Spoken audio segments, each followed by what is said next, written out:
In 1976 and 1977, Mark Stebbins, Jill Robinson, Christine Mihalik, and Timothy King were abducted, held for days, and murdered. Their killer, known as the Oakland County Child Killer, has never been caught. Now sources are telling 7 Action News that a new suspect has emerged, and it's someone who is still alive. I just didn't believe it was her until I went to the morgue to see her. My dad couldn't even identify her. All I know is I want to get a hold of the guy that did it, or whoever did it, because I love my sister. Footprints here in the snow, on the steps, and fingerprints here on the door frame are among the physical evidence uncovered by the State Police Crime Lab. Right now they're looking for a man believed to be anywhere from 19 to 25 years of age, 5'10" to 6 feet tall, very slender with a prominent nose, and dark, long, wavy hair. It all began on February 2nd, 1976. Everyone thought it was an isolated case, but the murder of Mark Stebbins of Ferndale remains unsolved. His body turned up 2 weeks after he disappeared in a parking lot in Southfield. The 12-year-old had left his mother and brother at a social function, never to be seen alive again. Not a day goes by, where you don't wonder and, worry about it, the whys and the wherefores, how long he had been dead before his body was found, who it was. Based on the investigation at this point, Sergeant, what are your chances of catching the individual or individuals before an incident like this occurs again? I wouldn't be able to put it in a percentage-wise. There'd be no way for me knowing this, and I don't think anybody could put it in a percentage. Tonight, our look into the cold case of the Oakland County child killer takes us on a road trip to North Fox Island in northern Michigan. Police were investigating a child pornography ring on the island back in 1977. Now, just months after 3 Oakland County children were killed and just weeks before another, Timothy King, was abducted. The pornography operation was run by a man with ties to Metro Detroit, and police were anxious to find out if he was involved in those serial killings. Yeah, one theory in the Oakland County child killer case is that it was part of a group of wealthy pedophiles who were trafficking in child pornography and groomed underage kids who became victims. A massive investigation led to 2 people, Frank Sheldon of Grosse Pointe, who owned much of North Fox Island, and Jerry Richards, a teacher in Port Huron who recruited young boys to fly to the island on field trips. I remember getting on the plane, I was so excited. Me and Mike, and there's 2 other kids. I think one was a grade above us, and one was a grade below us, if I remember correctly. And I remember landing, I remember getting our stuff, getting our cabin, and within an hour, we were naked on the beach. That's just how it was. If you live on an island, this is how they do it. And there's cameras, a lot all over the place, really. It's the case that's haunted Metro Detroit for more than 3 decades. 4 children abducted and killed along the Woodward Corridor in the mid-70s by the infamous Oakland County child killer. Christopher Brian Bush was a convicted pedophile who lived in Bloomfield Hills. The 7 investigators were the first to reveal Bush's autopsy report after he allegedly killed himself inside his family's Bloomfield Township home.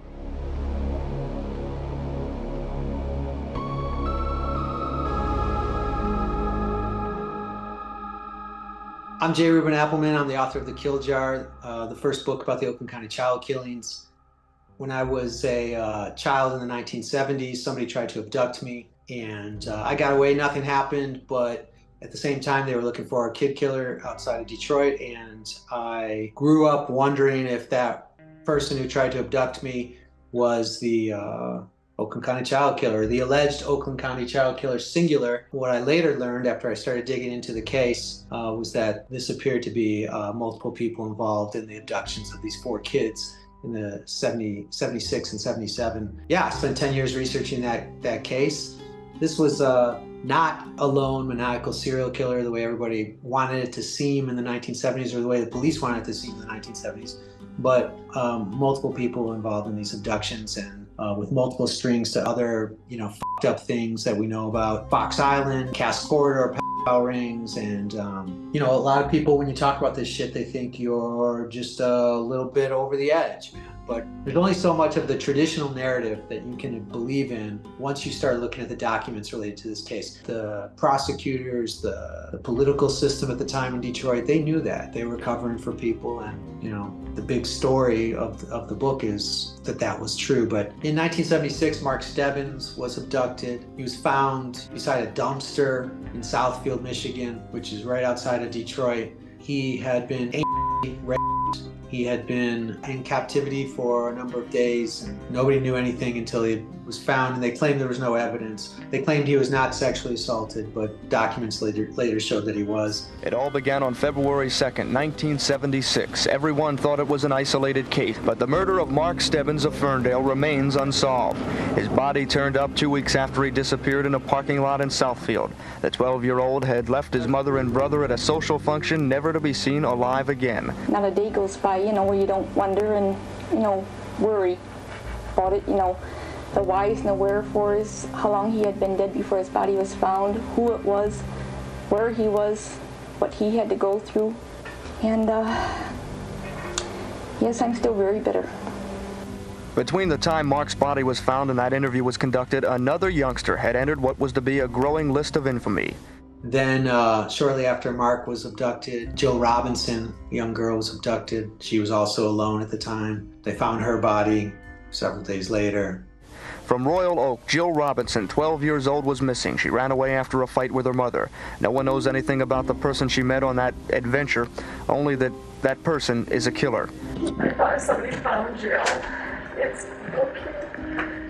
Mrs. Robinson is especially worried because today, Christmas, is something that Jill was really looking forward to. She had saved enough money from her allowance to buy gifts. Gifts that still remain unopened. I haven't seen her since, and I wasn't really very worried for an hour or so because she's very stubborn. And I thought she'll stand in the next yard and think about it or go around the block or something. And then I thought maybe she went to visit her father. In 4 days, it was the day after Christmas. Her body turned up in Troy. She was dead of a shotgun blast to the head. County Prosecutor Brooks Patterson told me the investigation would not soon end. Still remain anonymous. But the investigation is proceeding, but I can't say that a suspect has surfaced nor that an arrest is imminent. I don't think the public expects these things to be broken in 48 hours. 48 hours passed once, twice, over and over. And while the search for the child killer continued, it happened again. Months passed between these abductions. Many months later, Christine Mihalik was abducted. They found her body after being held in captivity for something like 19 days. It will be a week tomorrow since Christine Mihalik disappeared while coming home from this store. In those 6 days, the community has come to realize that a missing child in this area is not merely the problem of the parents. Most of those out collecting funds today have families also. Yeah, sure. The money is being used for reward for apprehensions of persons or persons who are holding Christine. If it's not used within a year, if anyone should ask, the money will be turned over to the City of Berkeley for crime prevention against children in the City of Berkeley. And this is Chris's family's wishes. Okay. Thank you very much and good luck. I think it's worthwhile. We have to find the girl. We need information to find the girl, no matter what the situation is. And that's why I'm here. I think this is the only way we can do it. When 10-year-old Christine Mihalik never came home from a 3-block trip to a party store in Berkeley, within 2 weeks, she too was found dead, this time in Franklin Village. Local police departments, state police, and the county began one of the most intensive searches in Michigan's history. And so with this scene now all too vivid in our minds, the search continued, but turned up nothing of importance. Shortly after that, Timothy King was abducted. They found his body in a ditch. The key to Timothy King's disappearance is still the rear door here at the Hunter Maple Pharmacy. This is where the youngster was last seen leaving at 8:30 Wednesday night. Well, I want to say hi to Tim. We love you, Tim. God bless you. Stay tough. I have one other statement to those persons or person who may be with Tim. I don't know if you have children or if you want to have some, but please treat Tim the same way you would your own kid. Talk to him. He's a talkative kid if you've spent some time with him. The victim this time, Timothy King, age 11 of Birmingham, last seen at a party store 3 blocks from home, found a few weeks later on a dark roadside in Livonia. Livonia police kept a mile-long stretch of Gill Road blocked and allowed only a select group of investigators near the body. Though no official statements were being made, the red jacket Timothy King was wearing when he disappeared could be seen from the roadblock. The police began checking license plates and cars going both directions on a mile-long stretch of 8 Mile Road in hopes that a suspect would return to the scene. As part of the routine, Oakland County deputies stopped and searched several people but turned up nothing. Do you have any reason to believe that the suspect might still be in the area?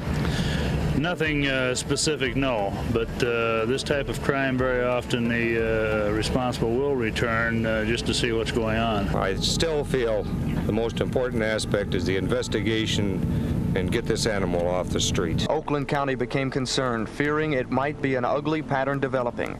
Residents' worst thoughts seemed to be coming true.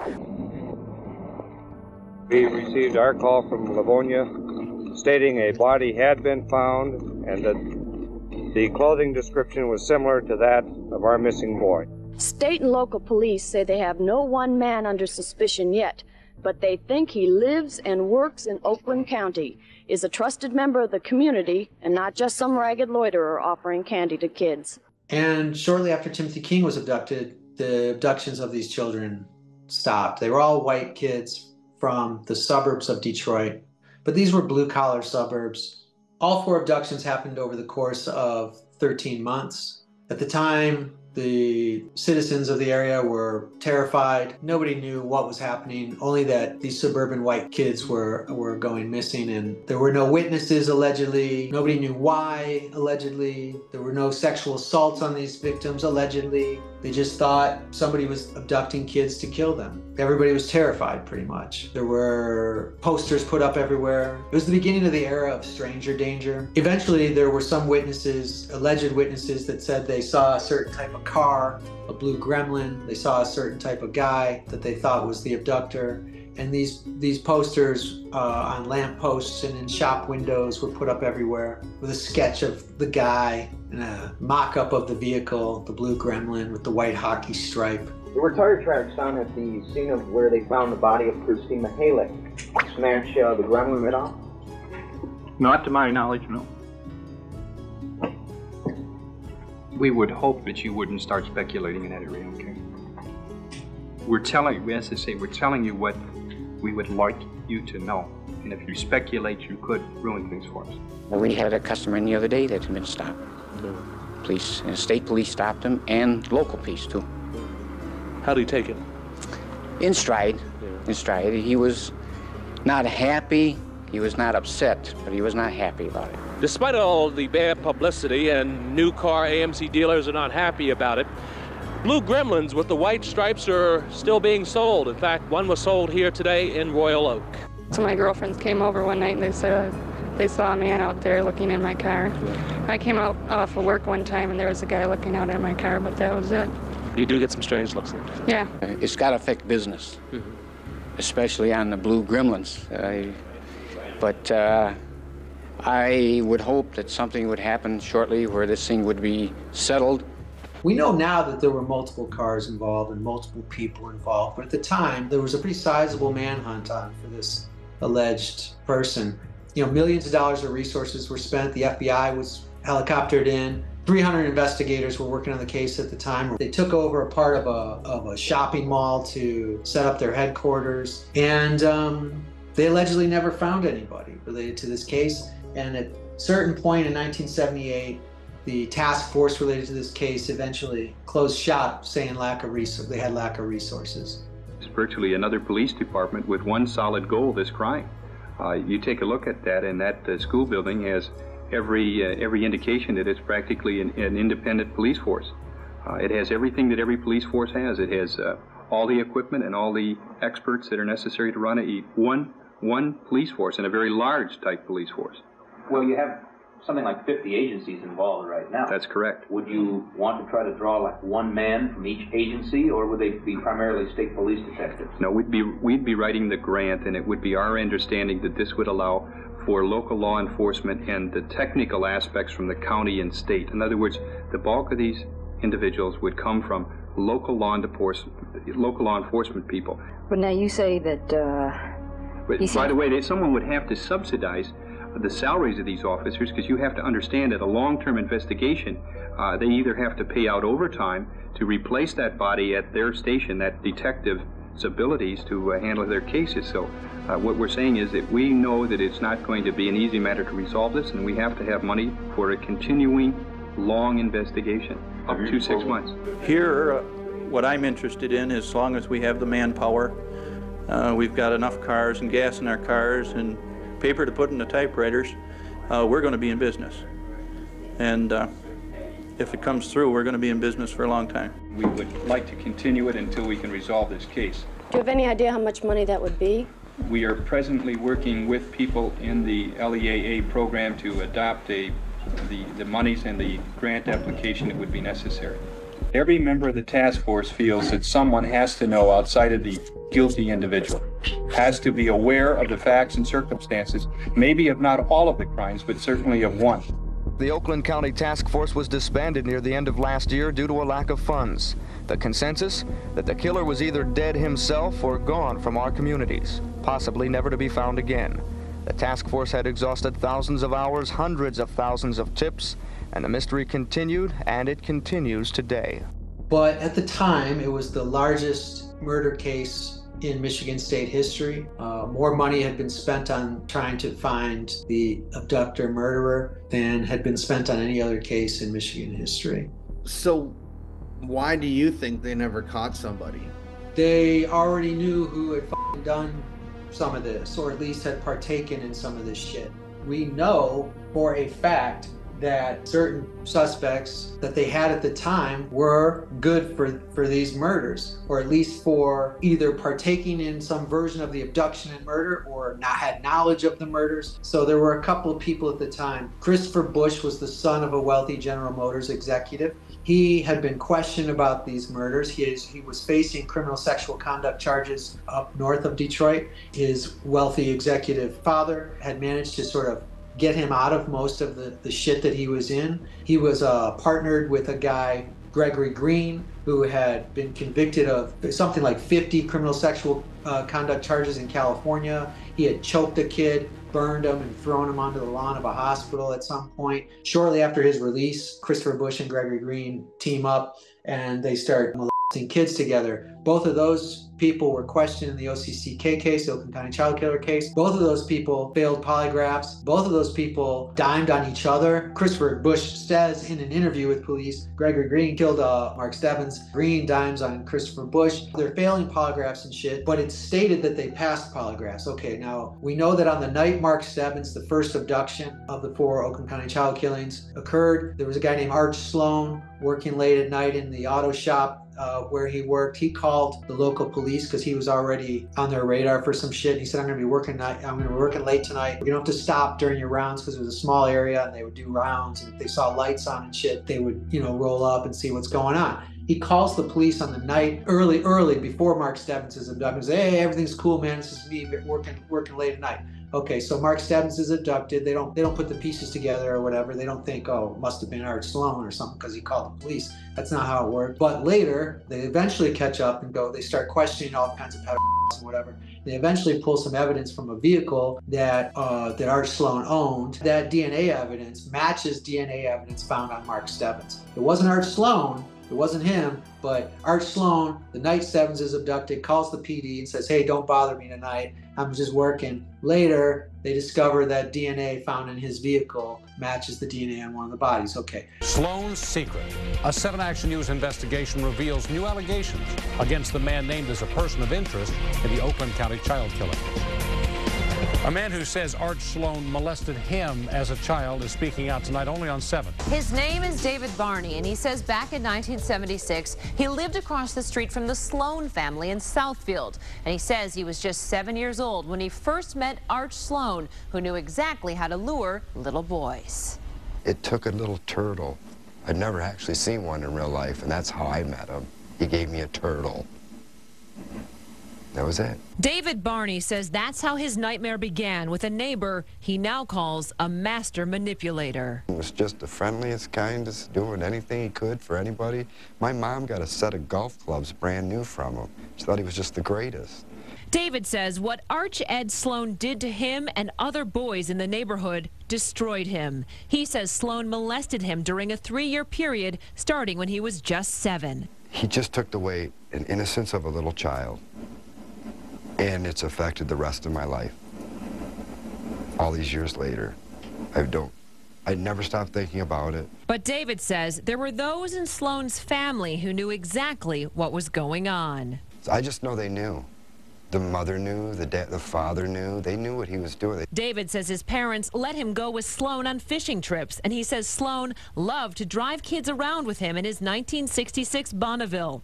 That's the car we now know contained hair that has the same mitochondrial DNA profile as the hair found on Oakland County child killer victims Tim King and Mark Stebbins. When I saw the picture, it was almost like a horrible flashback.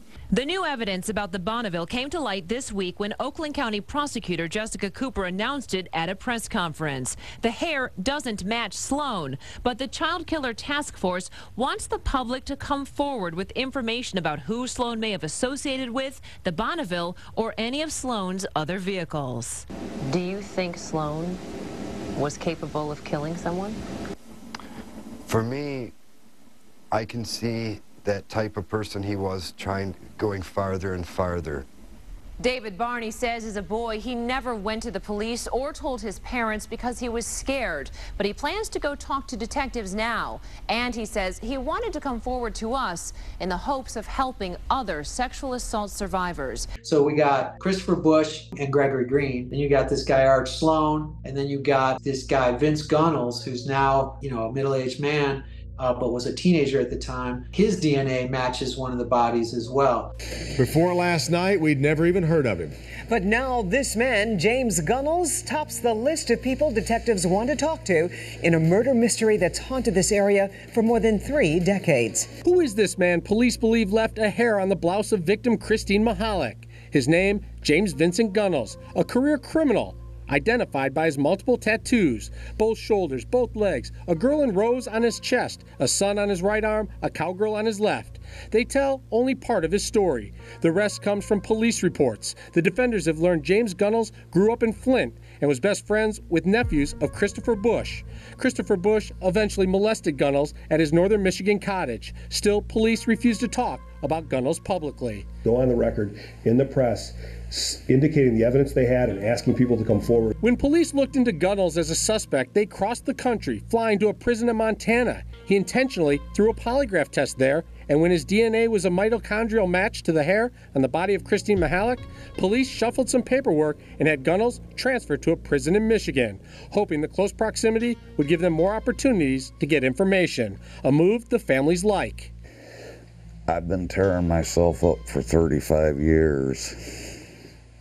Because there's not a day that goes by that I don't think about this. Police questioned Gunnels' cellmate, who told them that Gunnels claimed to be molested at 15 years old by a man that killed multiple people, and that he believed he was told the victims were children, and that Gunnels may have been minimizing what he knew about or his involvement in the Oakland County child killings. Today, Gunnels has served his time and is a free man living in Kalamazoo. The defenders broke the story for the first time ever, a DNA link between someone and the Oakland County child killer case. A man who is still alive, walking the streets. A man the defenders recently caught up with while hidden cameras were rolling. They took that and they twisted it to their advantage. Now, do I feel I was a fall guy for them? Hell yeah. I feel I still am, to some degree. This is James Vincent Gunnels, the only known physical link in the Oakland County child killer case. Tonight, you will hear him tell his story for the first time ever. I'm done living in fear of what they have told people. The defenders broke the story earlier this year. Police tested Gunnels' DNA against a hair found on the shirt of Christine Mahalik, one of 4 known victims abducted, held captive, and eventually killed in 1976 and 1977 by the Oakland County child killer. Gunnels is a mitochondrial DNA match, which means it's his hair or a relative of his on his mother's side. The families of the victims are certain Gunnels knows what happened. They want him ordered to testify before the grand jury under oath to find out what he knows. Nobody seems to want to believe it, so Since breaking the story, the defenders have repeatedly asked Gunnels for interviews. Each time, he's refused. So he headed out with hidden cameras rolling to find out more about the man who is the best lead in the 35-year-old murder mystery. I told my story, Mike, 100%. Didn't add nothing now. Story to the state police. We find Gunnels out riding his bike after being released a few months back from prison following a series of break-ins, robberies, and car theft. He lives in Kalamazoo now, and on this day, he's out looking for a job. He stops for a smoke break at a local rec center and continues on. When we approach Gunnels, we tell him we're from Local 4 News and are surprised when he opens up and starts talking. My heart goes out to those families, brother. It really, really, really does. I don't feel that they were served justice through any of this. Then stunned as he goes on in great detail about the evidence, the cops, and the victims' families. I'm not guilty. There it is there. But at the same time, I know how the state police will twist words to their advantage. According to police records, Gunnels' story is that he was a teenager at the time of the Oakland County child killings. He was molested by one of several key suspects in the case, a man named Christopher Bush. While the families of the victims and some police speculate that Gunnels may have been used to lure children to the car of the killer and forced to put the victims' bodies on the side of the road after they were killed, Gunnels says it is not the case. I don't know what they're telling them, man. Right. You know, I don't. All I know is that I'm an innocent victim.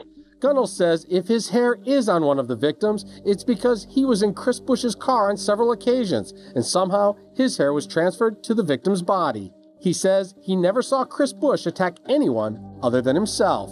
I see right now on the record, I don't know what that man did to anybody else. Gunnels has thought about telling his story to the victims' families. At one point, I was going to sit down with the families and talk to them, insisting he feels terrible for them. I couldn't imagine have that happen and not know for all these years. I really couldn't. Especially because of the way police have handled the case. By them to keep people thinking, well, yeah, we're working this case, we're doing everything we possibly can. He does not trust investigators on the task force. Over and over and over, man, I say to myself, that's corruption. That's these people doing some things to twist the truth, man. Saying interrogators tried to trick him. They're legally allowed to tell me anything. They can lie to me, say anything they want. Whether that was their motive at that time or not, I don't know. Gunnels tells us he has nothing to hide. I can't incriminate myself if I'm not guilty. While insinuating he knows so much more. I wish I could tell you that. I really do. I mean, seriously, I am right now. I'm getting emotional about thinking about things that I wish I could say. And I wish the public knew. Right now, Vince Gunnels is in and out of prison. I think he's in right now. Art Sloan is in prison. These two guys are both alive. Christopher Bush and Gregory Green are dead. I'll get to that in a second. But currently you got two guys alive with DNA matches tied to them. They're both in prison right now. The police have not charged them with anything. You've got Christopher Bush, who is a primary suspect at the time, the son of this wealthy executive at GM. And GM was like the heart of money in the world. It's like saying his pops worked for Apple, was a high up VP at Apple or something or whatever. GM at the time was the center of money in America. Detroit was the center of money, the auto world. He allegedly commits suicide right in the middle of being interrogated, so to speak. Right in the middle of all this investigation, Christopher Bush is the #1 person to look at. All kinds of evidence lead to Christopher Bush and Gregory Green, and then Christopher Bush ends up dead. And very shortly after that, the task force shuts down, claiming lack of resources. They give no other explanation. They say they have no evidence. They say they have nothing. They say they have everything you think of as evidence. Let's say they look for blood, no blood. DNA, no DNA. They didn't know DNA back then, but it's the same kind of shit. Semen or whatever.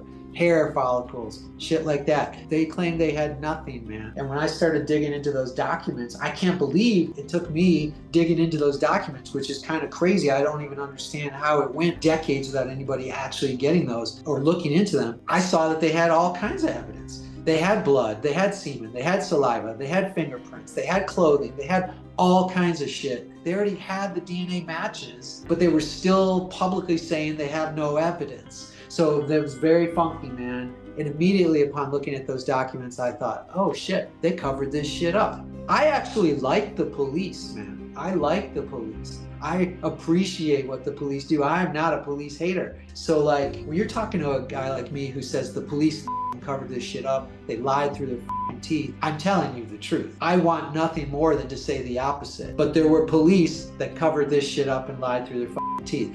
And that's still going on, man. There is currently, right now, another DNA match that nobody is talking about because they don't know, because the police are sitting on it. And that DNA match from another of the bodies goes to a kid who was a teenager at the time of those murders, and he's sitting in prison right now for sex offenses. That's a real thing that's happened that nobody's talked about. The TV show doesn't talk about it. No current YouTuber, no current TikToker, no current whatever. It's because nobody knows yet, except for an insider who told me about it, told me in detail about what they have right now. What I'm saying right now, there are 3 people in prison: Vince Gunnels, Arch Sloan, and this other sex offender, all with DNA ties to this case. And the police have not yet put the grip on any of those people and said, look, here's what we're gonna do. We're gonna charge you as an accessory unless you tell us what's happened. I mean, it'd be so easy. You take Arch Sloan out of his cell and you put him in a box and you say, tell us now what the happened, or you will die in here. And Arch Sloan might say, well, I guess I'll die in here, because he's already,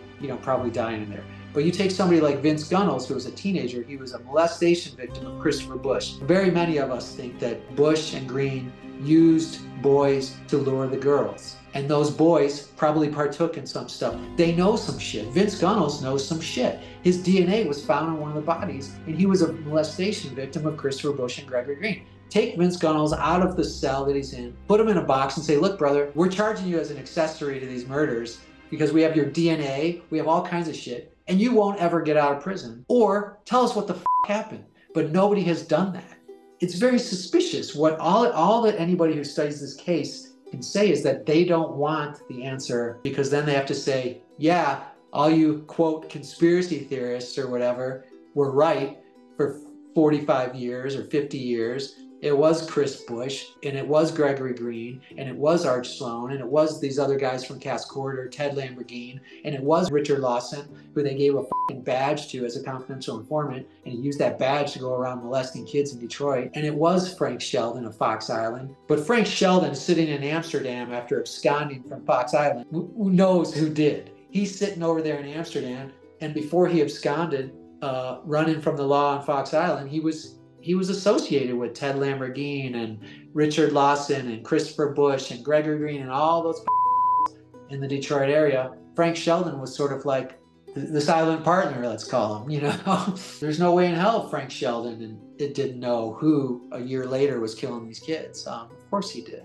Christopher Bush was the main suspect at the time. They pulled him in because he was looking at all these criminal sexual conduct charges, which he was found guilty of, along with Gregory Green. Interestingly enough, Gregory Green gets life on the same sexual charges that Christopher Bush gets probation for. We can look at that and go, what the happened here? Or we can go, I know what the happened here. Christopher Bush is the son of a wealthy General Motors executive, and Gregory Green is a guy who already did time in California for this shit. Okay, so we'll give him life. But Christopher Bush gets probation on the same shit and a $1,000 fine for molesting kids. He gets a $1,000 fine. So that's what it cost to molest kids back in 1977, $1,000. And, however, possibly your life. Because what happened was Christopher Bush is sitting in a polygraph room with an independent examiner at first. He fails the polygraph. The independent examiner doesn't mention this. It's not his job to mention this. In fact, he's in a confidentiality thing.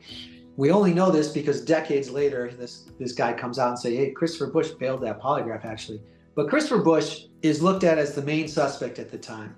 Why? He seemed funky, man. He was looking at all these other criminal sexual conduct charges, and he was a shitty witness for himself in interrogation. And he and Gregory Green are diming on each other, and things just seem off.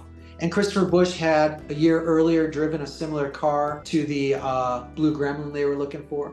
He drove a Chevy Vega. It was the same car. All kinds of things were pointing at Christopher Bush. Okay, the cops allegedly didn't know much about Christopher Bush, except that he looked like he might be associated with this, and they were still trying to press him a bit.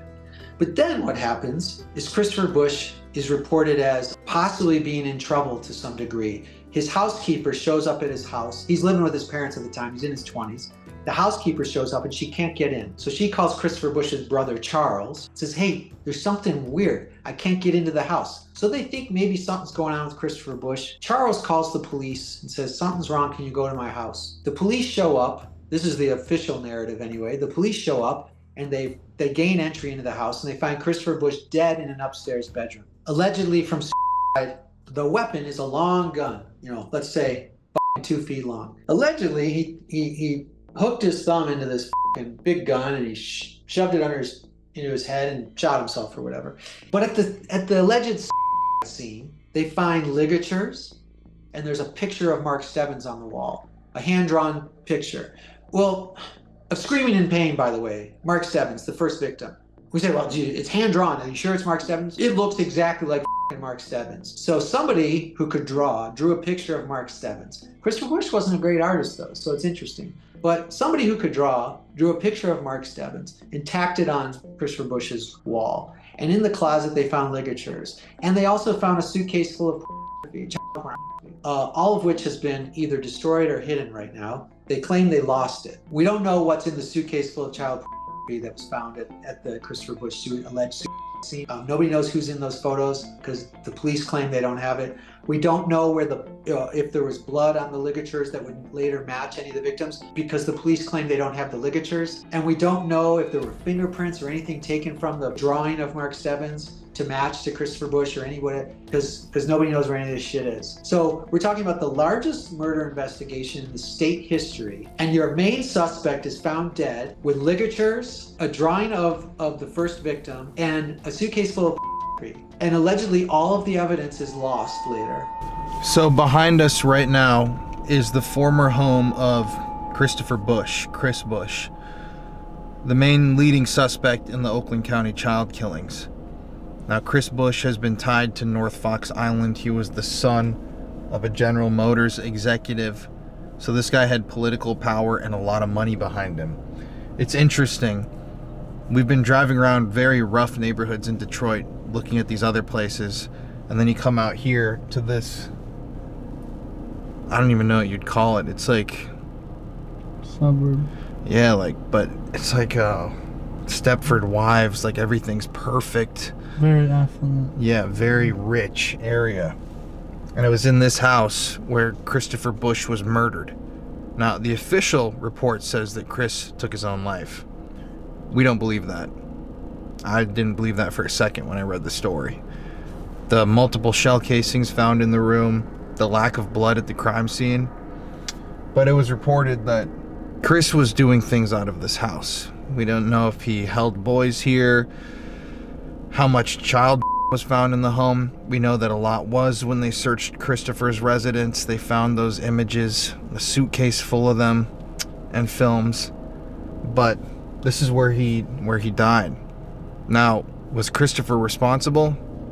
Was he a patsy? You don't know, but it's a weird contrast to go through all of these rougher neighborhoods where all these kids are being trafficked around, and then you come out here to the main suspect's house, and it's like money, rich. Shows you that money can buy f***ing anything, as disturbing as that is. And I wonder if those people know what happened in their house. It's f***ing eerie, that's for goddamn sure. Like, I wonder if these people's families have been here for a while, if they knew Bush and all of them. I wonder if the people who live there now know the shit that went down in that house. Who knows? Whatever truth he had took it to the grave, and I think that was the point of getting him killed. Crazy, though. Crazy to visually see all these elements of a story that you've read so many times in my case. Honestly. All right. So Christopher Bush has a picture of the victim, which is enough. He has ligatures, which is enough if they would test for DNA on that shit. He has a suitcase full of child which is enough. The murder weapon is given to his father because his father says he wants it back. But he writes an IOU to the police department saying, I'll give this back to you if you want it. But they let him have it because he's H. Lee Bush. H. Lee Bush, the General Motors executive, his father, was also rumored to have been a procurer or a user of boys who procured them from some of the known suspects in this case. So let me paint this in another way. Christopher Bush grows up with H. Lee Bush, who is an alleged and rapist. H. Lee Bush and his peers at General Motors were involved in a little bit of a child sex ring, we think. Like, do I have proof of that? No, but we have dozens and dozens of people talking about it at the time. Not today, but at the time. And so was that shit ever looked at? No. Christopher Bush grows up with that man. Christopher Bush then, early on in his adulthood, is known to have molested one of the children of his brother. And then later, Christopher Bush is molesting kids all over the state. And looks good for one of these murders and is then dead. And nobody can prove anything happened with him or whatever because he's dead. What we think in the community of people who really study this case is that it's very likely that H. Lee Bush, the General Motors executive, his father, or one of the associates of his at General Motors, who were rumored to also have been involved in a pedophile ring, took Christopher Bush out of the picture because there was a lot to lose should Christopher Bush sit in court and talk about everything that he knows. It's scary to think that the father of this guy, who was only in his 20s at the time, would have been complicit, if not active, in his murder. But it looks like Christopher Bush was murdered. There was no gunshot residue on his hands. There was no, all the usual stuff, whatever it is. We could spend an hour talking about it. But it looks very much like Christopher Bush was murdered, and that his father and the people at General Motors that were involved with his father and their sexual activities with children knew what the f was up. Like, Christopher Bush was going down for these murders if he were to live, and they couldn't have that happen.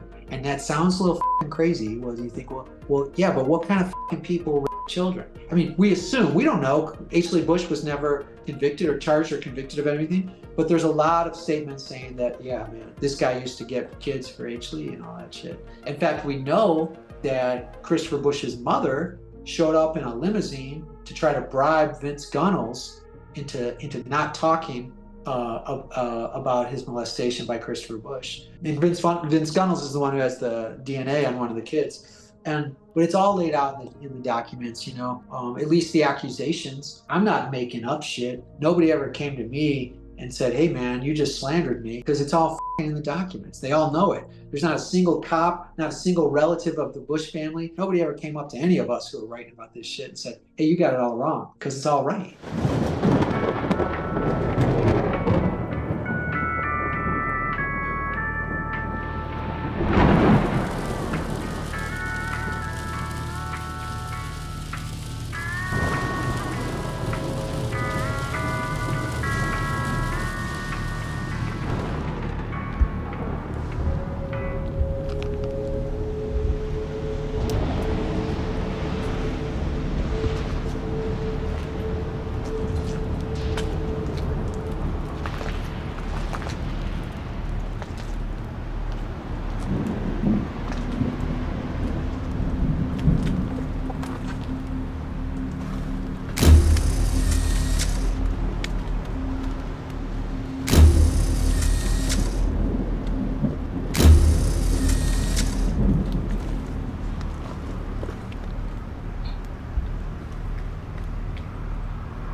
Our first stop here on the hunt for the Oakland County child killer brings us to suburban Detroit. And right here, we just circled this parking lot we determined is where the first victim of the Oakland County child killer was dumped.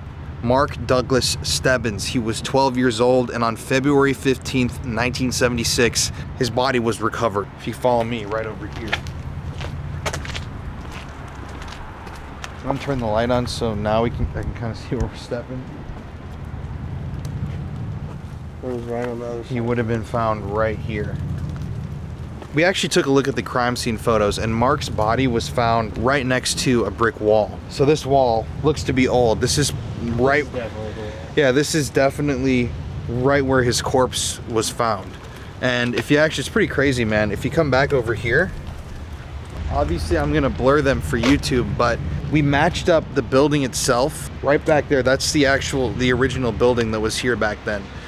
And we matched up the crime scene photos, the orientation of the detectives in the photos, and it points to his body being found literally right here. Now, I'm not gonna 100% say with confidence that it was right here with this wall. Like, maybe they removed some of the wall at some point in time or something like that, but I'm 99% sure it was right there behind that brick. Remember, with the Oakland County child killings, these children were dumped. They were not killed here. The mystery is, where were these kids killed? And obviously, since this is unsolved, who killed them? It's just wild to be here in Detroit. Like, this is a case we've wanted to cover for a long time. And to see the building and then connect that to the crime scene right there. It's haunting, man.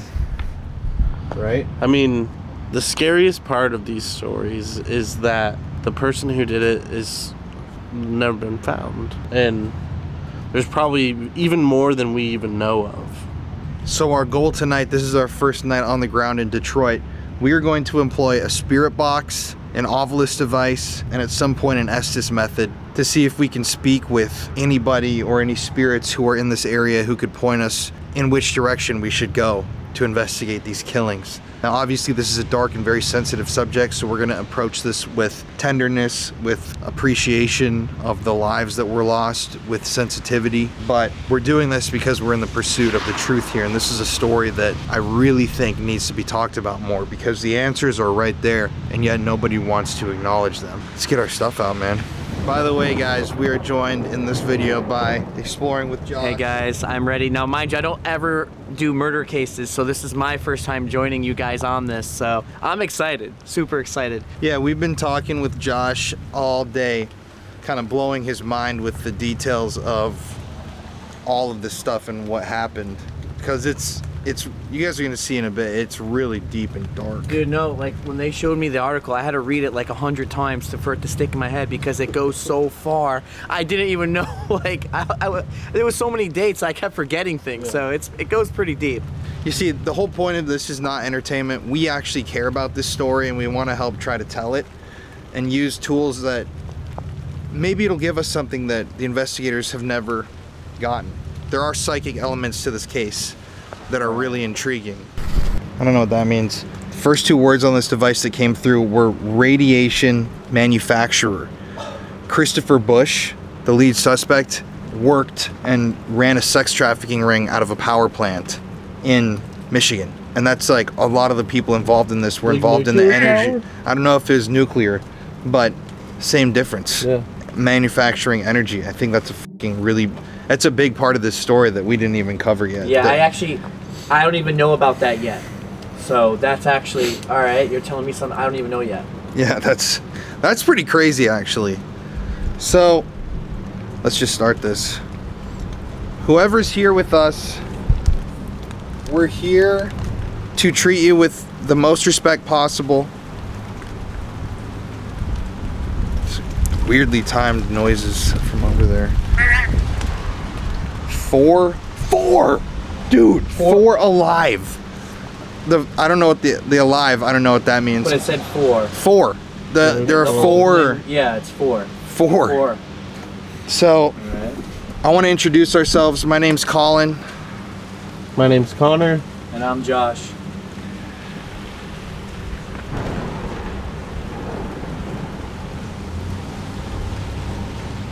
We're good. We're just here to ask you a couple questions. If there's somebody here with us, can you tell us something about the abduction that happened here, the body that was found? What? No. The first word that came through. Now, guys, whoa, dude, I got device really quick. Yo, I actually got goosebumps from that, man. What is that device? So we can tell everyone. It's like an ovulus. An ovulus? Dude, look at my. Oh my god, dude, all my arm hair is standing on end. That is fucking insane. Yeah, this. Yeah. It's basically fluctuations in the EMF energy in the environment will go through a algorithm and give you a word. Right.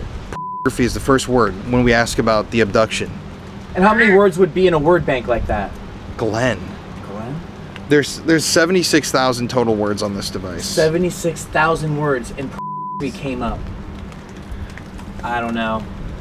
That is actually that's insane. Crazy. And the word Glenn, I don't know if that's a name associated. And we wouldn't know anyways. No. Yeah. We'll look it up. Glenn. Scared me. I know, there's like... I got actually scared. I thought it was like a wind gust that came through there, like someone's running at us. What is that? Occupations. Occupations? I mean, that could be anything. Does anyone here who knows who Christopher Bush is? Oh. What? Submitting, bro. Submitting. Donated. Oh. The fucking pedophiles on the island. The people who donated. Oh, yep. They were getting the dude. Through the donations. Whoa, that's actually insane. Donated. Gear. Donated gear. Like cameras and shit? That's so dark. So to explain that little facet of this, the North Fox Island ring would donate money to the camp that Francis Sheldon operated on the island, and in return he would send them child prints. He would send them prints, bro. What the f? That is insane. Yes, I literally, dude, he would send them prints. This thing has been spot on right now. And it said at the very beginning. Oh my god, dude. This is spot on. So obviously someone here is talking to us, because that can't be all right non-stop like that. Someone's definitely talking to us. Samuel. And then Knox. You had Knox before that. Dude, that's prints. I literally was saying, so the would receive printed child and videos mailed to their house if they donated. So whoever's here, can I ask, was your death involved with the operations of a ring on an island?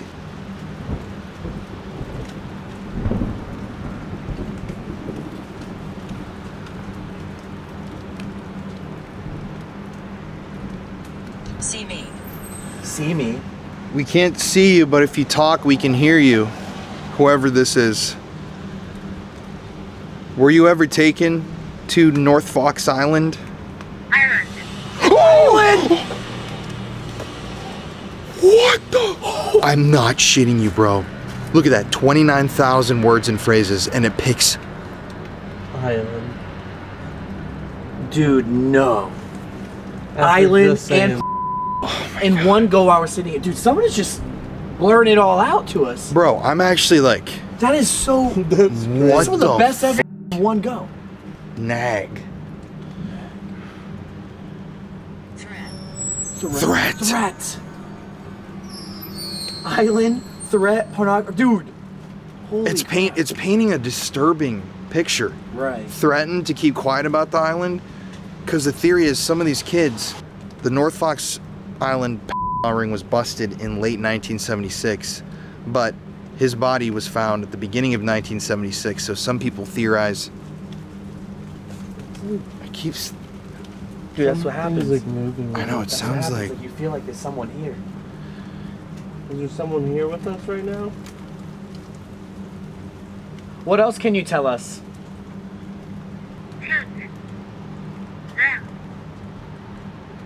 Take them. Take them to the island. What if they were taken to the island for 7? Because remember, they didn't die all at once. Yeah. So for 7 days, they could have been at the island and then drop back off here. That's the theory, is that, especially with his body, because he was taken and murdered and dumped while that ring was in full swing. So he could have already been there when all that stuff was happening. So his prints could have been donated. He was there. He was there. We're just talking about it right now. Yes. Dude, that like didn't even connect. Yes. Take them. He was there. Holy fuck. What if it's saying, take them to the island? Walk back. Walk back. Does he want us to? I mean, we can't go. It's private property. Look, we can walk over here a little but bit. It's even like, take them to the island. That's what I mean. There. Take them. He was there. Do you want us to go to Fox Island? Deceived, bro. Dude, no way. Deceived, because the kids were all deceived. They were told they were going to summer camp, and they were on camera. Reuters. That's weird. News, like Reuters, the huge international news that's been running since like definitely at that time. Are you saying you want us to take this story to the news? Pudding. I don't know. We walked back here. Histology. Thank you for telling us the island is insane, guys. The island is Armenia. Don't know. So we're trying to find out what happened on the island. One lady here. One lady? One lady? A lady on the island? Who was there on the island?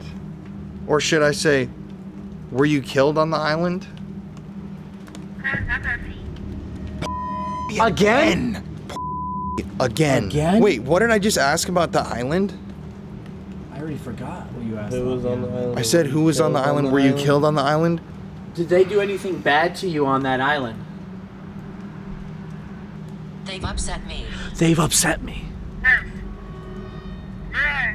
He was there again. He was there. And what did that say? They've upset me. He was there.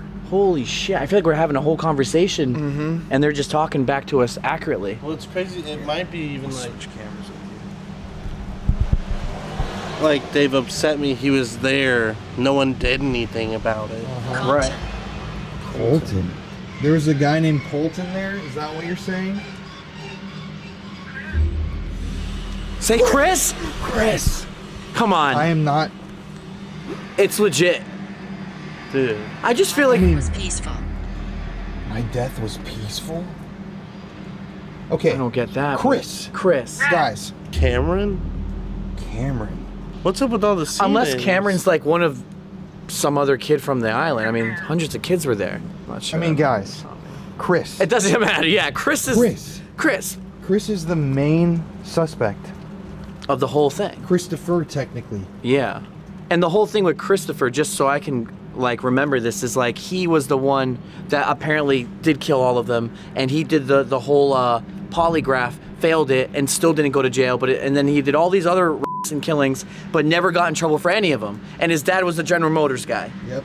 And he had all the money to get out of everything. All right, I just want to make that clear and sure, too. Yeah, and don't forget, he took his own life. Oh, right, and yeah. Can you explain that as well? Christopher's role in all of this, Christopher Bush, Chris Bush, he's the lead suspect here. He's a part of this ring, people believe. And his dad was a power player, chief financial officer of General Motors, super wealthy family. Chris came from money. He got off on multiple charges of assaulting children, kidnapping children with other men. I mean, his parents would pay off victims all the time too. And when he got out on bail from his initial kidnapping and sexual abuse charges against kids, the Oakland County child killings started. And basically at the end of all of this, he failed a polygraph, like you said, and there's a lot more that we're going to get into with him, but he apparently killed himself. Even though there were 4 rifle shell casings found in his home, there was no blood anywhere in his apartment, or his house, even though he allegedly literally took a rifle and blew his brains out. There was no blood, and there's a lot of inconsistencies with the story. Now, one thing I want to know is, there was one thing I read that he admitted to 3 locations where he would pick kids up, and 3 of them were for the Oakland County killers, like in the same locations. Yeah. So he admittedly already pretty much ratted on himself, not knowing. Yeah. So that's the thing. And here's the shocking part. To this day, he's never been officially connected to the Oakland County child killings. It's all a conspiracy, even though it's 100% he was the guy. So there's even people that admitted that he did it. So do you think it was just a big cover-up and all the head honchos and everyone put their money to kind of shush everyone up? I don't know if Christopher killed all of the children. Forgetful. But for him not to get in any trouble, do you think it's because of Daddy and the money? I think Christopher was involved in the much wider ring. They may have been producing snuff films with children on North Fox Island, and he definitely had his hand in some of these murders. But at the end of the day, when the police started putting pressure on him and they were closing in on him as a suspect, he was killed. And that's my personal opinion. He didn't take his life. They, kind of like Epstein, wanted to take him out. Exactly. I was going to say, that goes the same thing with Epstein. It just happens to be another island. It's just freaking crazy. Yeah. That's what I mean. This is all insane. Insane. That has to be some of the craziest shit that we've ever seen on this. For real. I mean, dude, it's incredibly dark, bro. It's incredibly dark. Incredibly accurate evidence. Yes. And this is what we're looking for. This has to be the most accurate this thing's ever been, ever. We've used it in probably 20 videos now. Jesus. Were you flown on a plane to the island or a boat? Sandy. Sandy. Wait, what? I said Sandy? That is That's crazy, It still bro. goes with island, and it still goes with boat, kinda. No, it 100%. Yeah, all right. All right. I thought it was. That just, is yeah. insane, dude. That's weird. That's the thing, dude. This is so freaking accurate. To whoever's here, I just want to ask, the boy whose body was found here, what happened to him before his death? I know this is a tough question to ask, but what happened to him before? Harden? H-E-A-R-T-N.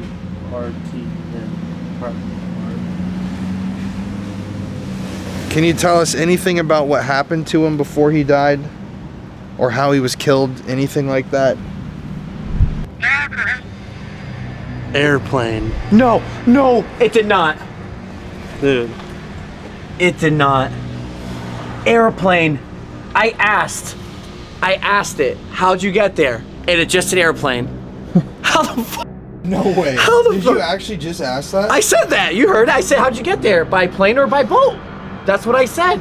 And it just an airplane. It's insane, bro. We're hose. What the fuck? I'm actually stunned. I don't even know. The evidence is so good. It's some of the best stuff I've got accuracy in a long time. Bro, the whole thing is, coming out here right now, we didn't even expect this conversation to be about North Fox Island, or we were just trying to come out here to talk about Mark and like his death and what happened. Pressure PF. I mean, bro, it's like I'm like shocked actually right now because this is a story I've been so invested in, and to fucking hear these words coming through our device right now is heartbreaking and terrifying at the same time. And it's like, we came here seeking some sort of an answer. We already have it, dude. I don't even know what to say anymore. I just feel like we solved the case without even like doing anything. We just, you know what I mean? At least in paranormal world, it's just ridiculous. I mean, it's like the validity of all of this and the devices that we have. Legislative. We got a lot of answers here, more than we expected. It's gonna start raining again soon. We just looked at the weather app, so we're gonna start driving to the next location. But if there's anybody here, is there anything you would like us to tell a family member of yours who might still be alive? Or any final message? We're so sorry if we disturbed you, but we want to help tell your story accurately and get some justice for the person whose body was found right here.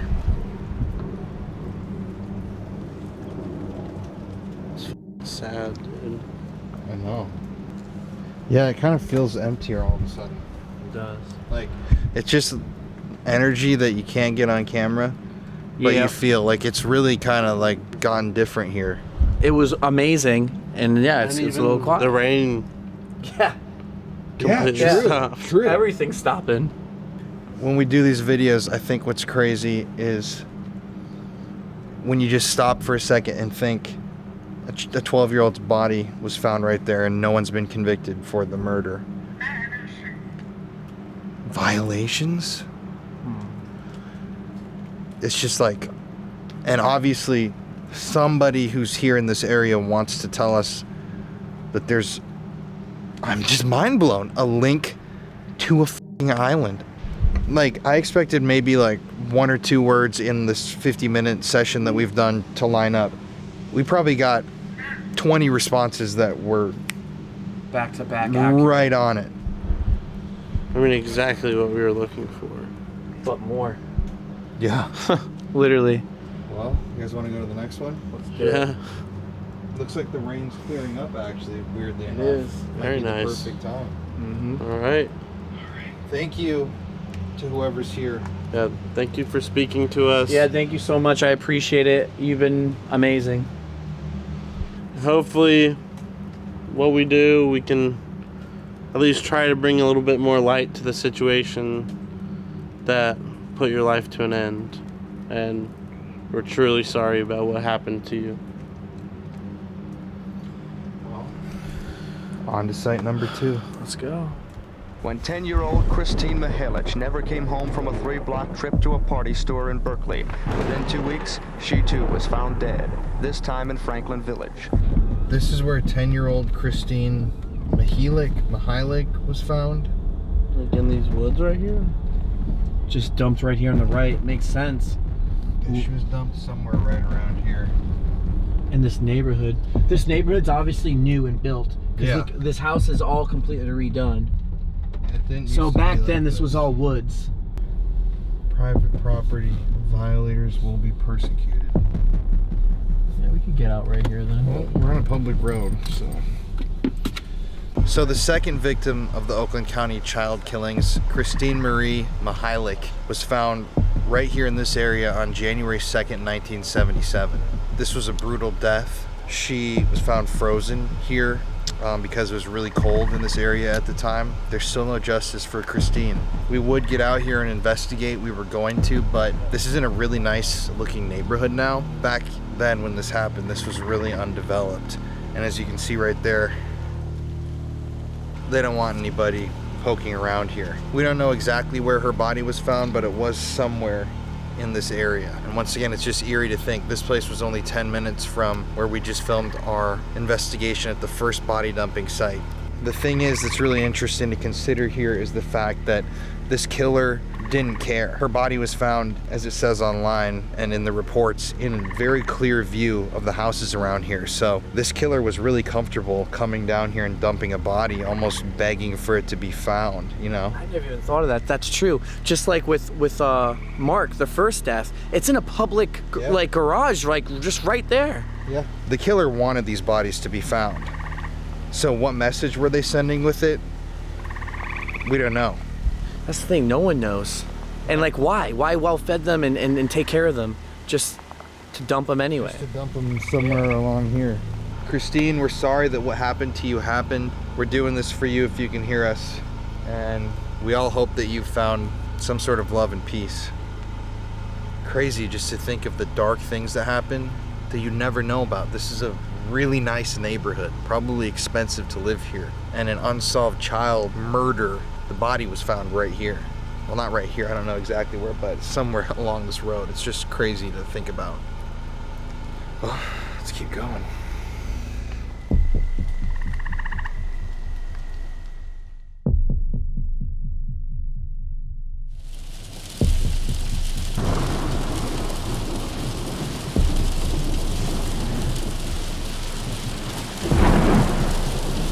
The victim this time, Timothy King, age 11 of Birmingham. Last seen at a party store 3 blocks from home. Found a few weeks later on a dark roadside in Livonia. Damn, so his body was there, but man, that looks nothing like this place now. It's all redevelopment. I wonder if that house is still there. Let's try to find that. Well, it's got to be one of these houses that's right here. Nah, not close, huh? That one looks like more of a pointy one on the roof. Yeah, the map says he was found on the other side of the road.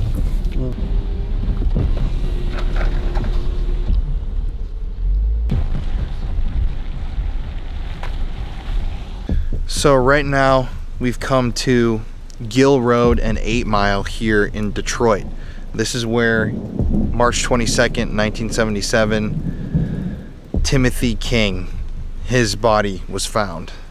Timothy was only 11 years old when he died, and when he was found, his body was still warm, so they assumed that he had been strangled about 6 hours earlier, or suffocated, I should say. He had chicken in his stomach. Seems like the killer had listened to Timothy's mother talking about how she would feed him chicken when he got home, his favorite meal. And all the reports say that Timmy's body was found in a shallow ditch off of Gill Road. Now, we're off Gill Road right now. There's no exact pinpoint as to where his body was found, but this is kind of some of the last undeveloped property. The house in the picture, we couldn't find a match. Obviously, it's at night, but it had to be somewhere right here in this area because everybody says Gill Road and 8 Mile. So we're gonna do a quick spirit box and see if anything happens. Now, something I will say, Timothy or Timmy, is linked to Christopher Bush. Once again, that suspect that we were just talking about. Timmy was, according to a witness, another victim who turned into a perpetrator. Timmy was sexually assaulted at Christopher's lake cabin. And now, was his lake cabin on Fox Island or near it? it was near Fox Island. Okay. And so Timmy's never been officially linked to Christopher or anything like that because, like we've said many times, there are no answers in this case. Weren't they seen together? Yeah, they were. That's what I'm saying. The victim, years later, testified that he had been raped with Timmy at the same time by Christopher. Okay. We're gonna run a spirit box right now, and why don't we just want to go in a circle and ask some questions? Yeah. Xbox. I want to introduce ourselves to anybody who might be here. My name's Colin. My name's Connor. And my name's Josh. If you can hear our voice right now, if there is somebody here, can you tell us hi or hello or something like that?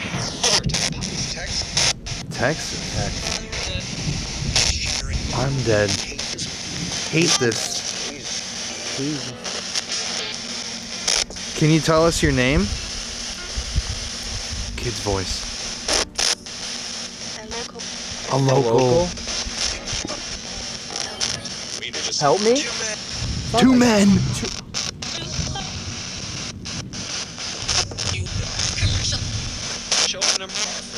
Choke to death. I swear to God, I just heard choke to death. It sounded like. Did you hear that? Were you choked to death? Can you say yes or no?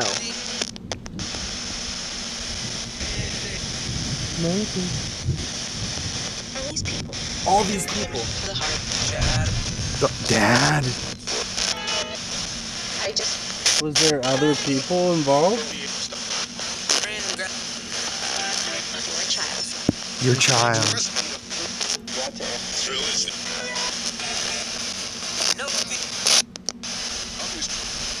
I'm used to it. Have you been to Fox Island? I've been there. Yep, I've been. Yep. Fox. I swear to God, I would. Okay. All right. Can you say your name loudly and clearly, please? We just want to figure out who you are.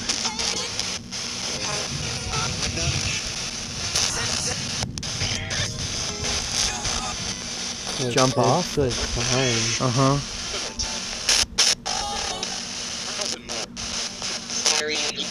Sorry.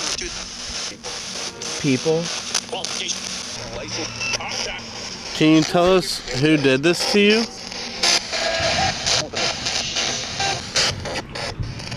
Detroit. Do you know the name of the person who murdered the child that was found here? Can you say the name?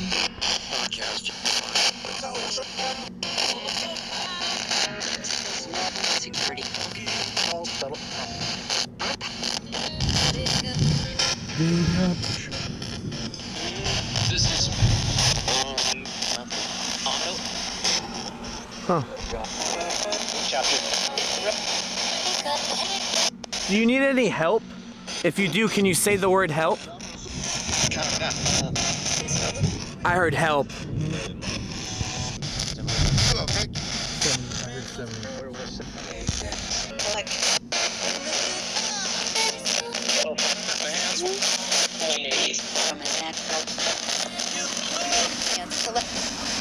I want to get confirmation. So the child whose body was found here, who was murdered, they were brought to an island. Can you say yes or confirm that?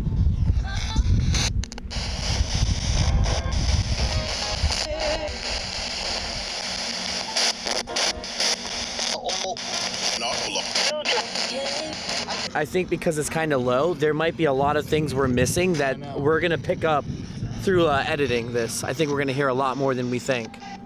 Well, how about to finish this out, we walk over there and do 5 minutes on that side. Yeah, just in case this wasn't the area. Yeah.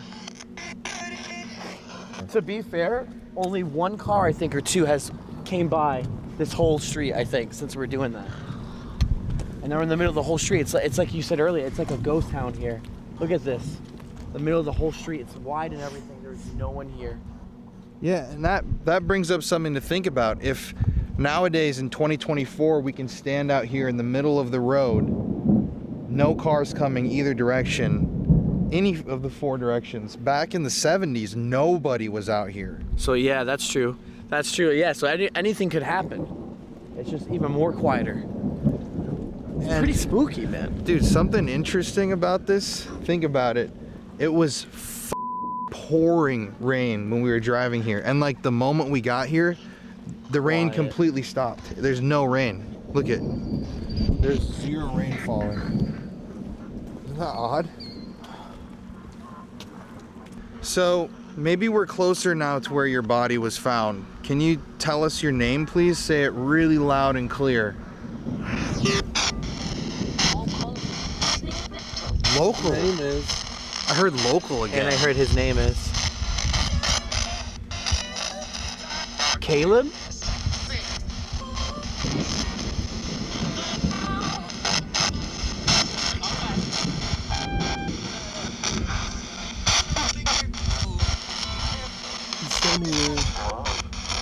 Hello. Can you tell us the name of the person that did that to the little boy? Mark. And tell or can't tell? Can't tell. We're trying right now to piece together who committed those horrific child murders here, of even the boy whose body was found in this area. Where should we go investigate next? Where should we ask these questions? Where did these crimes happen?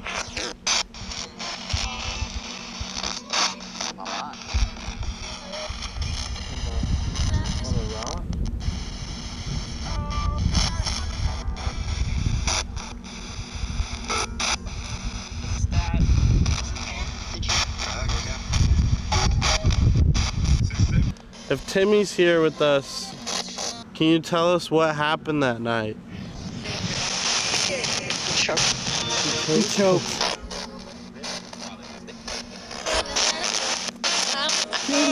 I swear to God, I just heard. Can you tell us who choked him? Timothy. Oh my God, I heard Timothy.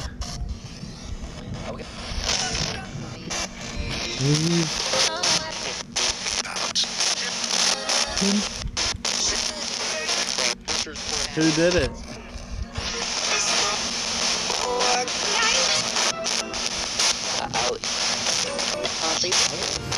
Was Christopher Bush involved in the death of this child in any way? He's dead. Yep. Now, you might not know the answer to this question, but did Christopher Bush take his own life, or did someone kill him?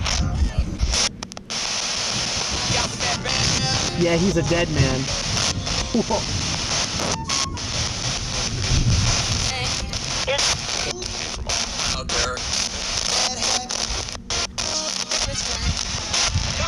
I think there's so much more we're not hearing that I can't wait to actually play this over and edit. Right. I really do. I think there's a lot more.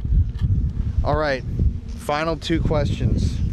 One, what's the next location we should go ask questions at? The wood.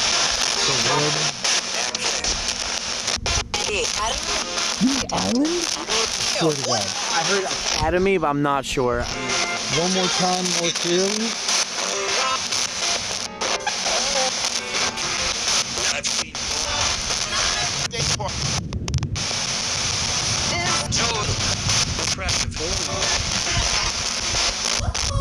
Do you have anything left to say to us? Thank you, whoever was here speaking with us. Do you have anything left to say?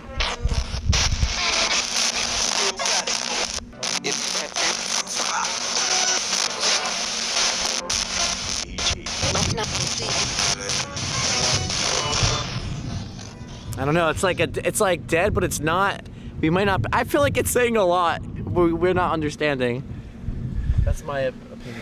There's a lot of voices. I mean, it said Fox, multiple references to children, choked. So, but it almost seems like the energy here is almost afraid to speak. Oh my God, my light just died, dude. Oh, I thought it was a light over there for a second. No, look at my camera light just died right when we finished. It's weird. But guys, it's 2 in the morning. This is our first night. Really good leads. I think the takeaway, the first session was incredible. Airplane Island. It told us about it. Here it confirmed that someone was murdered. They were choked. It's begging us to go investigate. It might have said Fox, might have said Island, we might have missed it. It almost seems like they're trying to tell us that there was more than Christopher. That's what it seems like the whole night. It's like multiple men. It kept saying a bunch of different things that, you're right, leads to that it could be there was way more than just Chris.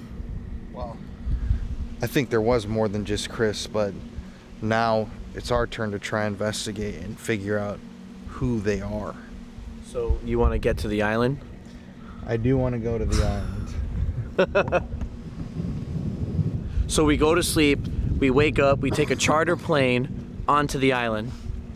I guess. This just sounds nuts, but I'm down. Let's do that. That's the life we live. At the same time of the Oakland County child killings, there was a molestation ring in the Cass Corridor. Basically, Cass Corridor was a very impoverished area of Detroit, about as run down as you can get, about as disenfranchised of a group of people as you can get, neglected from childhood all the way through adulthood. You know, people living there for decades, never seen a scrap of help from the city. High rate of drugs, high rate of prostitution. It's comparable to like Times Square in the 70s, you know, New York Times Square, which was just a dump. Because of that, because of the lack of resources, it's very easy for a predator to swoop in there and find its prey. When the infrastructure is breaking, that's the time to take advantage if you're a predator. And so at the time, all these predators were working the area. Richard Lawson was one, Ted Lamborghini was one, Arch Sloan was one. This was the same time that the children in the suburbs were being abducted and molested and murdered. And what we now know through paper trails is that Cass and these abductions were tied at least through the common denominator of some of the players that were suspects in the OCCK case. They were currently working the Cass area. Mainly Richard Lawson, who was a confidential informant for the Detroit police. He was given a badge at some point to sort of show that he was an informant if he ever got into sort of trouble in a certain area with cops or whatever. It's f***ing absurd, but this known pedophile has a badge that's given to him from the Detroit police, and he's using that badge to abduct children into his vehicle and molest them. Arch Sloan was working at the time, the Cass, and was actually later living in a trailer in the abandoned Packard plant in Detroit, which is famous for its appearance in ruin porn all over the internet. Arch Sloan was living in a trailer in the abandoned plant. And this abandoned plant, let me tell you, this abandoned plant, it's not a little building. It's a fucking, half-mile long or something. And it's just complete ruin.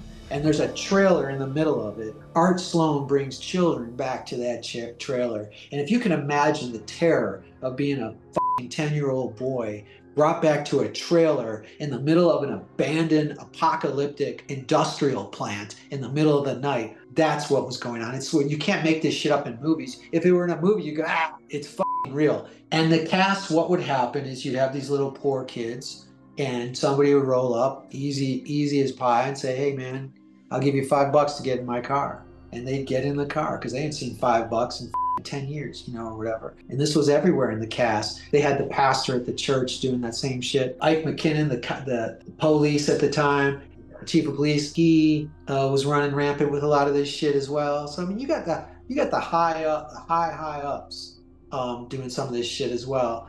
It's not unusual. Anywhere there's infrastructure breakdown, you're going to have these predators running the systems. Everybody from the suburbs knew that. So if you're looking to score some shit, you don't go to the mall, you go to Cass Corridor.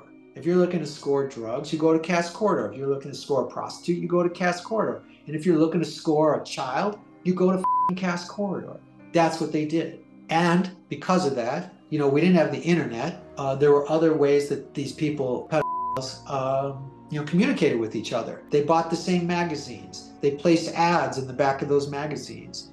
So they would read magazines like Boy Life or whatever the f it's called. And they would put ads in the back of those magazines for interested parties for some shit, right? And this is how you connected. You connected from the shops, you know, you connected from the underground places. So if you're a guy living in the suburbs like Christopher Bush, and you like, you know, fantasize about children, you know, you're not going to go into the local drugstore and pick up a magazine about children. That's not how it works. You go to Cass Corridor, you go into the shop and you meet other people. You go, hey man, you got any of those magazines that you keep on the counter and all that shit? And then they say, oh yeah, you like that shit? Okay, I got this guy you might be interested in, man. Like people that go, how's it connected? How's it connected? How's it connected? It's the hub of all this shit, man. Cass Corridor is the hub of fucking in the city of Detroit at the time. It's the hub of prostitution. It's the hub of drug activity. How's it connected? Because it's the only place you can go to find all that shit. The documents related to the Oakland County child killer case all show it.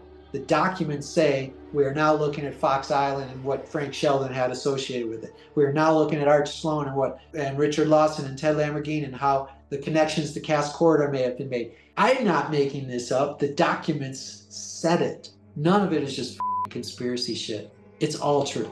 So right now we're in a part of Detroit known as the Cass Corridor. Now, it may look very nice today. This is right near a university here in Detroit, but back in the 1970s, the Cass Corridor was one of the most notorious areas in the entire city. And that's because this is an area that people called a pedophile's playground. Apparently, throughout this entire area, there were minors prostituting themselves on the streets. There were a number of infamous child who had shops here, including a man named Bob Moore. Now, Bob Moore's name comes up throughout this investigation as a key player and a possible suspect. But somewhere around here, you can't track an address down because it's nowhere online. Bob Moore owned a bike shop. And according to everybody that knew him and people that have testified, Bob Moore would take children from this area, bring them to the basement of his bike shop where he had a homemade child porn studio that he had set up. And that's where he would film himself and other men assaulting these children. Now, did one of these assaults go too far and it ended up being one of the Oakland County child killer cases? I don't know. There are a lot of suspects that lived here in the area of the Cass Corridor, people involved in this story like Richard Lawson, a police informant who was a pedophile. But yeah, it looks very nice today. You'd have no idea that this was one of the most notorious crime-ridden areas of the city. The story as you keep going on here just gets deeper and deeper and darker. And it's just fucking crazy. I mean, bro, all these houses, all these buildings, what happened in all of these places? How many crimes happened that were never talked about, never solved, never reported, especially in an area like this that was so notorious? But let's keep going. So you can see right there on that street sign, we're driving onto Cass Avenue. So this would be the Cass Corridor. All these old businesses, and this was an area stalked by pedophiles and other creeps. And it always blows my mind when we do cases like this and videos like this, how normal all of these areas are. Now, Bob Moore's bike shop, I mean, obviously also abandoned buildings littering the landscapes here. But Bob Moore's bike shop, according to most people, was on 2nd Street. Now we're turning on to 2nd Street from Cass Avenue. So I mean, that could be the f***ing bike shop right there that we passed by. There was an actual bike shop. I'm not saying, I mean, it's probably obviously not the same, but it could be a building like that. Anywhere here on 2nd Street. Who knows what this building used to be, or what this building, all these new buildings. Stark. So right now we're at an address here in Detroit. I'm not gonna say the exact address, but this house plays an important role in Oakland County child killings and the story of North Fox Island. Now, through a lot of interviews, it was revealed that the house right behind us served as a meeting place for some of the most despicable, disturbing acts a person can imagine. According to testimony from multiple people, this house was used not only as a makeshift child porn studio, but also as a place where they hosted parties where groups of older men would get together to rape young children. This is directly tied into Oakland County child killings in North Fox because according to witnesses and people who testified, Gerald Richards, the magician and the former PE teacher at the Christian Academy, he brought boys here along with the other traffickers that were involved in all of this. So also it's been stated that one of the guys that lived here, his name was Ted, he is involved with the Oakland County child killings. He was looked at as an actual full-on suspect of the murders. But once again, normal house. It's just like, I would love to see what's in there. Also interesting, there's green lights denoting that this is a very high crime area. If only you could interview a house. You know, like, what have you seen? I'd be scared to see what this house is seeing. Ugh, leaves a bad taste in your mouth. Tazalar is the last name of the guy who lived here, and this is where the parties were. Now, from all that I'm reading, there was a church right near here called the Cass Methodist Church who had in some instances personally introduced boys to this group of. That's what the research that I did says. The pastors' names were Felix Lorenz and Reverend Lewis Redmond. It says everything that I could find. It says that the church was located just around the corner from the house. And if you show this house one more time and pan to the right, that church seems to be right around the corner. Very much so. I want to add in here. In multiple police reports and official documents, some of the leaders of the Cass Methodist Church are accused of aiding and participating in a ring. The documents are available to view and read through online, and the statements were taken by a detective, Corey Williams. In these reports, victims and witnesses describe how Felix Lorenz and Lewis Redmond provided young children to members of the Cass Corridor ring through the Boys and Girls Club that they were partly leaders of. They also allegedly allowed children to be molested in the basement of the church and participated allegedly in these sickening acts. Now, I'm not going to state that I know with 100% fact this church is the Methodist church, but so yeah, a pedophile ring was busted running inside of this church that went all the way to the highest order, the leaders of the church, and they were involved in the trafficking. All these guys were in on this. All these people were in these rings. From here to the corner, all throughout these streets, and it's fucking crazy. They could all be tied into the Oakland County child killer. We'll never really know the truth. Darkness hangs over this area for sure, like a dark cloud. Especially when you do the research and learn for yourself what was happening. Most likely in this building. I'm not going to say 100% because now that we've done all this work, man, I think it's time that we head to the island. Indeed. You can sit and you can drive through all these neighborhoods, you can talk about these stories, you can visit the locations, but I feel like there are so many secrets and answers that island holds. So we're headed to Charlevoix, Michigan. It's about a 4-hour drive. We're going to drive there tonight, and yeah, tomorrow we're launching in the plane. It's going to be f***ing crazy. Hey everybody, it's Colin here. Now, I know this is not really that official, but I'm going to be making a very big announcement on the channel soon, including something to do with this story and some other stories that we're going to be telling. So before I make that announcement, you guys should go subscribe to my new YouTube channel, The Conspiracy Files. It is on YouTube now. I'm going to be posting a formal video announcement. We're going to be covering the Oakland County child killings and going even deeper into the story very soon on there. So yeah, I don't want to say too much or spoil too much, but I'm going to put the link to the new channel in the description. This has taken months and months of behind the scenes, extremely hard work from a team of writers and editors and myself. We have some really, really big things coming, but since this episode is like my first conspiracy episode that's really diving deep into something like this, definitely go subscribe to the Conspiracy Files because yeah, there will be a big announcement at the end of this week. Thank you all in advance, and yeah, I love you. Most of northern Michigan is very remote, and in the northwest corner of that, there's a series of islands that people have established summer camps on, or temporary, seasonal homes on and stuff. North Fox Island is one of those remote islands. You get to it usually by a plane. You can get to it by boat. At the time, Frank Sheldon, or Francis Sheldon, who was an heir to developer money. Frank Sheldon was heir to a bunch of Detroit money, and he would fly kids out to that island with the help of other people. He ran basically what was pretended to be like a summer camp for youth and for troubled teens or whatever.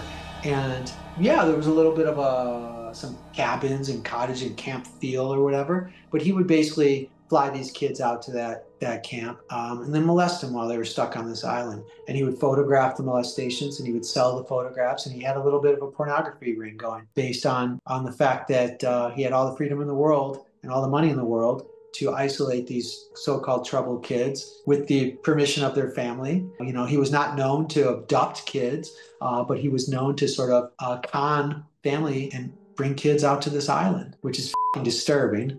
He had help from people like Gerald Richards. In 1967, Francis Sheldon, an eccentric millionaire from Michigan, purchased North Fox Island, a remote island in Lake Michigan. Eventually, Frank decided to establish a summer camp on his private island that he advertised as a cure for troubled youth. However, this vision took a dark turn when Sheldon, in collaboration with another known pedophile gym teacher named Gerald Richards, turned the island into a base for a horrifying pedophile and child ring. Under the guise of providing therapeutic help, Sheldon and Richards lured young boys to the island where they were subjected to unimaginable abuse, and once they were on the island, they couldn't escape. I don't remember the name of the gym instructor before him, but he was a really good guy. We only had gym class once a week in Catholic school.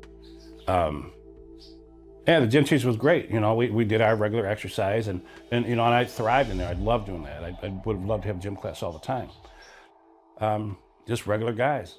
And he left, and that's when Mr. Richards came. My initial impression of Richards, just a regular guy. He intrigued me with magic. He was a magician. Tall, skinny, glasses, big, like Coke bottle type glasses. Hair was always greasy with that grease stuff that they, you know, put in the hair. Kind of like dressed like Mr. Rogers, I guess. It was really weird when he first got there. Everything started to change right away. We had to all of a sudden start taking showers, and we'd never showered before, ever. His excuse was, well, you guys can't be going back to class stinking and whatever. So we had to start bringing towels. We had to take showers, you know. So whatever. And he was just, as far as a gym teacher, he just seemed off. He was real ranky and raily. The guy didn't look like he could have fought his way out of a wet paper bag. And it was, as a kid, you don't go, well, what the heck is this guy doing as our gym teacher? It's like, well, this is our new guy. You need to respect that, and it is what it is. But he just wasn't. It was night and day compared to the other gym instructor. The only thing that I remember was once, and it wasn't me, it was another kid, got the towel snapped, and it was like, oh, you doing okay, buddy? And then it was, the one kid got his shoulders rubbed, and the other kid got his butt rubbed because it was trying to make you feel better, you know. And yeah, you can't be doing that, but it wasn't like you're gonna have detention or something, you know. So, but yeah, it was.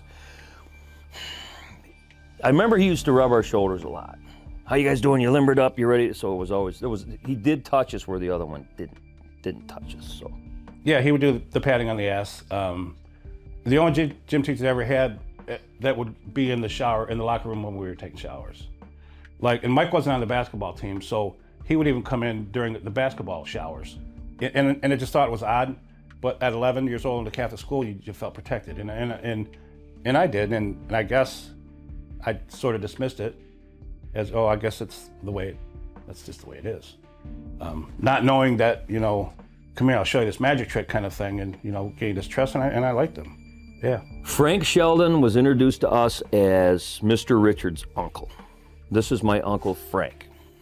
So, oh, okay, well, this is Frank, and Frank owns the island and whatever, and we're, you know. So. Wealthy man. Anybody from that area knew, you know, he was very prominent, wealthy, come from wealthy family, so on. Everything just seemed legit. I mean, it didn't, because my mom, being a single mom, my dad died when I was 5, and I had 3 siblings, so she was very protective. Never saw it coming. From what I understood, he went to a couple of the other boys and myself's parents and said, these guys did an exceptional job this year in gym class, and as a reward, we'd like to take them up to the island for, I don't remember if it was for a week or 2 weeks or 4 days, or I don't remember that part of it.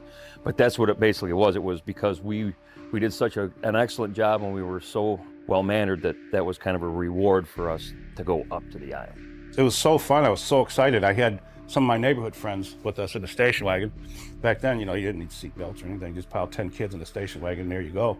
76, I think it was, give or take. Went there, got on the plane, and I remember getting on the plane, I was so excited. Me and Mike, and there's 2 other kids. I think one was a grade above us, and one was a grade below us, if I remember correctly. And I remember just taking off, just like rock stars. I'm in a plane, I've never been in a plane before. You know, I'm just a poor kid who lives in the projects. Got lucky enough to get tuition to a Catholic school. Yeah, it was really cool. So I remember we met up. I'm assuming there was a parental slip that was signed or something. I don't remember that part of it. But I know we went to St. Clair County Airport. All the family showed up with the parents and the kids. We all said, yep, got on the plane, and away we went. It was exciting. From the moment the plane took off till we came back. Everything we did on the island, myself, was great. Flying, it was like, man, I wonder what it's gonna be like. It's just all the what ifs and what's gonna happen and all the other stuff. But, and it was basically, because I like to eat, not that you can tell that, but I enjoy eating. And the food was phenomenal. They fed us like kings while we were up there. Everything was fun, everything was great. I remember I'd go out and stand and just watch the water, and you could see forever. It was like being on top of the world, you know. It was really cool. The island was beautiful. It was a really cool place. And we go down, the water was like, it almost looked like the ocean, but it was freezing. And I remember landing, I remember getting our stuff, getting our cabin, and, you know, within an hour, we were naked on the beach. That's just how it was. If you live on an island, this is how they do it, in islands. So. Okay? Again, 11 years old, I'd assume I was protected. That's my gym teacher right there. And, hey guys, let's go skinny dipping. And then to me it was weird because it's supposed to be dark when you go skinny dipping, you know. Oh, there's no girls around, nobody's gonna see you. Here, watch, you know. So Mr. Richard takes all his clothes off, jumps in the water, swims around. Come on, you guys, it's all right, and whatever. Well, okay, so we all take our swim stuff off, whatever. We jump in, and we're all running around naked. Well, hindsight now, looking at it, well, that's pretty wrong. I mean, it's really off key to be doing anything like that. But they made it so that it was, not they, he, because Frank wasn't there. I don't know if he was up filming us or what he was doing. I remember seeing, you know, and when I was talking to Mike, we've talked several times on the phone, rehashing things, helping each other remember things. And he remembers as well as I do, seeing cameras. You know, and it's like a beach, and to us, you know, we're in the Bahamas, and I remember seeing cameras, but me and the other boys were all naked. That's just the way, that's what you did, that's what you did. If you want to be on the island, this way you have to do, you have to be naked. So we were all naked. But Mr. Richard made it as, oh, don't worry about it. Nobody's going to know. Nobody's going to see it. It's okay. Come on, look, I'm doing it, so let's do it. So that's what we did. Come on, guys, bury me in the sand. So burying him in the sand, and, you know, and everybody's naked, running around, but it's okay because there's no girls around. You know, that's the way they presented it. Don't worry, guys, there's no girls. Nobody will see you. It was figured out a way for us to touch him inadvertently, like, let's bury him because he's naked, and then we're going to have to touch him, you know, somewhere. He did games like that quite often. Again, you know, and if you started feeling a little uneasy, I remember a couple times feeling a little uneasy, you know, you'd do a magic trick, and oh yeah, you know, it was cool. We got him all buried, you know, and it's, haha, we're running around, whatever. Well, I picked up a rock. I believe it was about the size of a softball, but kind of elongated, and I took and I threw it, and it hit him right in his genital area, and he got upset because he was buried in the sand still, but that's where I was aiming too. I don't know why, but I got him with a rock. Right to the beach. You know, just leave your clothes, and, you know, you can bring a towel to put in the beach, but the other boys had to be naked, and that's just how it was. So once again, they played on our trust. But yeah, but there's times we could just go, you know, be boys, you know. But they focused on me a lot, I noticed. Long blonde hair, blue-eyed, 11-year-old. The very first day we were there, and I had a sunburn, and Jerry Richards rubbed lotion on me everywhere. Again, I just thought it was normal. That was uncomfortable, but he just relaxed me. But I don't remember even what he said, but just relax or something like that. You know, where I would rub lotion on me. I remember him taking lotion and putting it on his hand here, and then just me laying on my stomach and just going between my cheeks, you know, with his hand like that. And I felt very uncomfortable, but he assured me everything was okay, and this is what we're supposed to do. Again, I trusted him, you know, turn over, do the same thing, because you have to protect that. You know, so every day he did that to me. First chance I had where nobody was watching me, I was gone. So when they told me you can't be taken off, it was almost like you go to grandma's house and all the grandkids are there and you're playing and you're doing everything to have a good time because, you know, because you haven't seen everybody. And it's like, you kids quit running. Go sit down over there for a little bit. That feeling that's kind of what it was like when I was told that don't just be going out and looking for stuff, like they got to keep an eye on you all the time. So it kind of put some of the fire out, you know. Sheldon, he said the same thing too. This is how things are. You know, this is my island. I own this island, blah, blah, blah. And you kids are lucky and fortunate to be here. You know, so basically just adhere to these rules. And this is how we are here. You know, and they were naked as well. I was never really super comfortable around him just because I didn't know him. But when he did that, I definitely put a distance between him and I, and anything I did was more towards Mr. Richards because I knew him. So I don't know, maybe that was before anything had ever happened. So Mike and I would venture off, you know, got this island, and when we could go somewhere with our clothes on, we'd just go and do what boys do, you know. There was a stump, and it was probably about the size around as this chair, maybe 4 or 5 feet long. And I remember there was snakes on the end of it. So I rolled the thing, I rolled it with the bottom ripped off of it, and there was literally thousands of snakes in this thing. And they weren't like just all garter snakes. There was ringneck snakes and milk snakes, and it was just this, it was the greatest thing ever. I go back and I get Bill, and I said, you got to see these snakes. He said, I don't really care for snakes. I said, well, come on, you got to see this. This is really, I wanted to show somebody. There's cameras by the trail that we took. Mike and I would go, you know, catch snakes and salamanders and just do what boys do. And there's cameras, you know, a lot, all over the place, really. It's almost like, you ain't gonna believe this unless you see it. So him and I, we take and go out, and the snakes are still there, and he's like, you are nuts. We were there, probably an hour, I'm guessing, half hour. From the time we walked there, checked them out, and then walked back, it was about an hour. Well, when we got back, we couldn't find it. You know, usually there was somebody right around the main cabin, and there was nobody there. So we went down to the beach, ran down to the beach. We actually ran, because it was kind of like, what the heck's going on? So we ran down to the beach, there's nobody there. We ran back up, went to each cabin, nobody there. What the heck?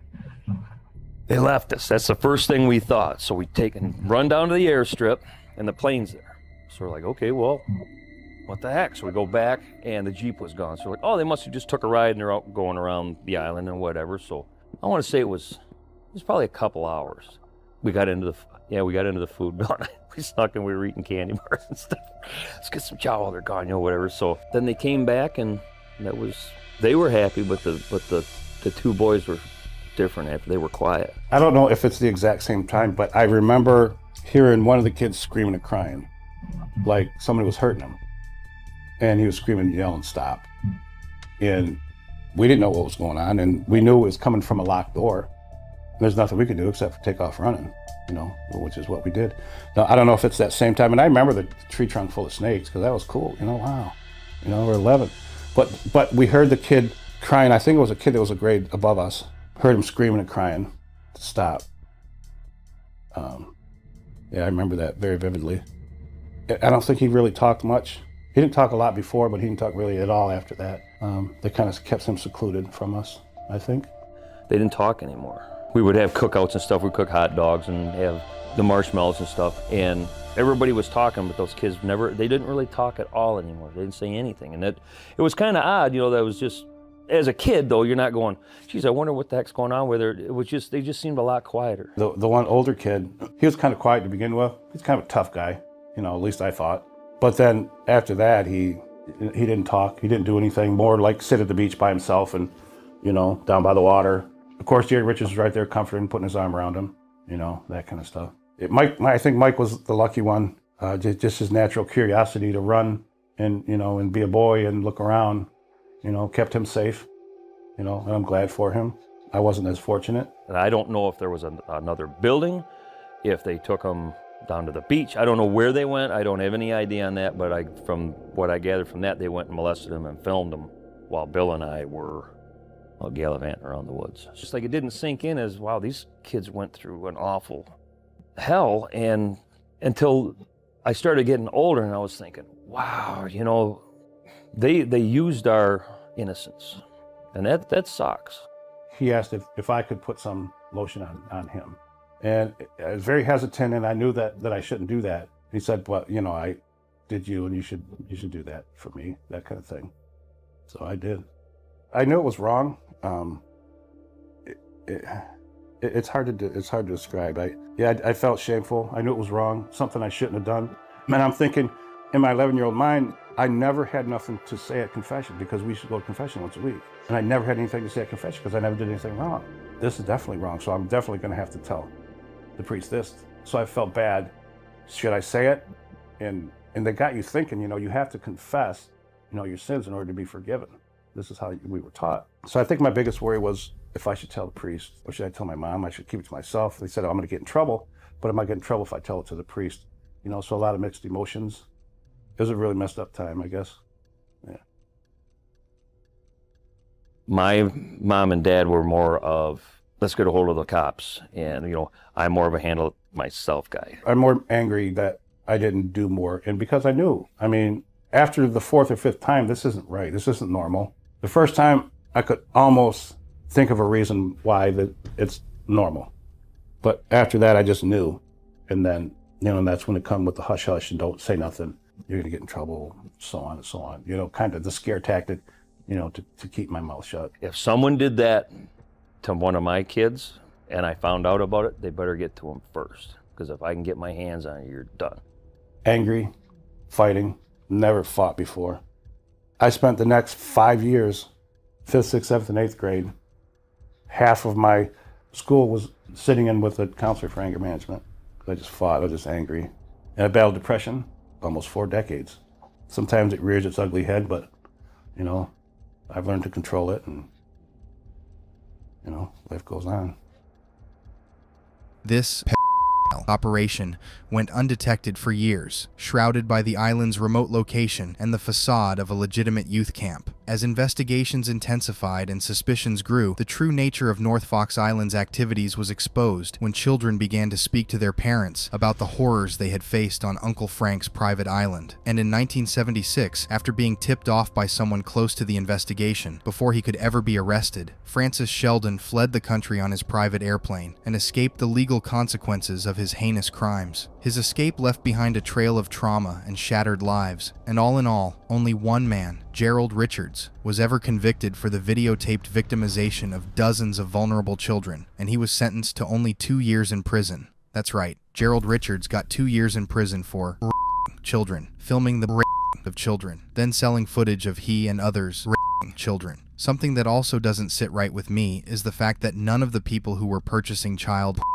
from the North Fox Island ring, none of the other that raped children on camera, and none of the who visited North Fox Island to rape a child were ever arrested or charged. To this day, the client list remains unknown, and that's probably on purpose. The FBI said years later that all of their files on North Fox Island were destroyed in a flood. Yes, you heard that correctly. Every file they had collected on the case, which was being held in the basement of an FBI building, was damaged beyond repair due to a flood. Well, that's quite the coincidence, isn't it? Low-level scumbags with high-level intellects and resources. Their sole goal was to, molest kids and sell pictures of it and keep doing it because that was their deal. Frank Sheldon, though, was a little more interesting than your regular scumbag because he had so much money. He was heir to the developers of Grosse Pointe, which is famously where all the Detroit Pistons live and stuff. You know, tons of mansions at the time, lots and lots of money. His family developed that. He was on the board of trustees of lots of foundations and shit. He was a proponent of the Cranbrook School of the Arts. He had his fingers in all kinds of philanthropical shit and tons of cash. He was working with high-profile people in Detroit and Ann Arbor, where the University of Michigan was. Lots of philanthropic money floating from him, to him, all kinds of, he was smart, man. He developed this camp. He got tax breaks for the camp. He got government subsidies and shit.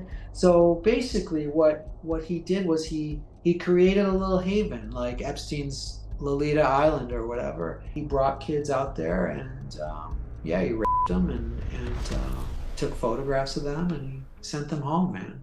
So Frank was actually, basically, to sum it up, he was paid like by the government to take these kids out there, right? Frank Sheldon knew how the system of taking care of disenfranchised, disenchanted, impoverished, broken children worked, in the same way that other abusers infiltrate the foster care system or infiltrate, the church system or whatever. If you're a sick who wants to, abduct or molest or otherwise abuse children, what do? You go where the children are, or you bring them to you.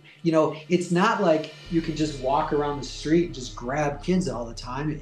That you're gonna eventually end up in prison. But if you're savvy and you have resources, you develop a system that funnels those kids through you. Just like people who decide they want to, who are bad actors who want to infiltrate the foster care system and have 7 or 8 kids go through their, and you learn later, they abused all of them. Frank Sheldon was working on that kind of system, but it was a little bigger scale. He got, just like fostering, he got subsidies. He got paid for every kid that he took into this camp, and he got tax write-offs, and he got all kinds of shit. Yeah, so Frank Sheldon made money abusing kids. So it makes sense that Frank Sheldon would keep doing it. And he made money, secondary money, off of let's call it the royalties of that abuse, which is the child pornography that he produced and the rumored parties that Frank Sheldon was involved in, where some of these victims say, I was at a party in Ann Arbor, Michigan, which is where Frank Sheldon also had occupancy at times. And there were all these men there, and there were 3 or 4 other kids, and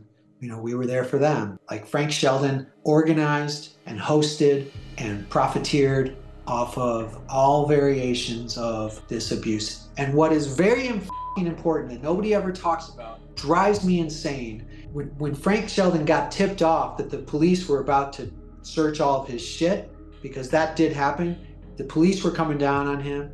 They were honing in on their investigation of him. It was unrelated to the Oakland County child killings. They were honing in on Frank Sheldon, and he got tipped off. They showed up, and all the shit that they were looking for was gone.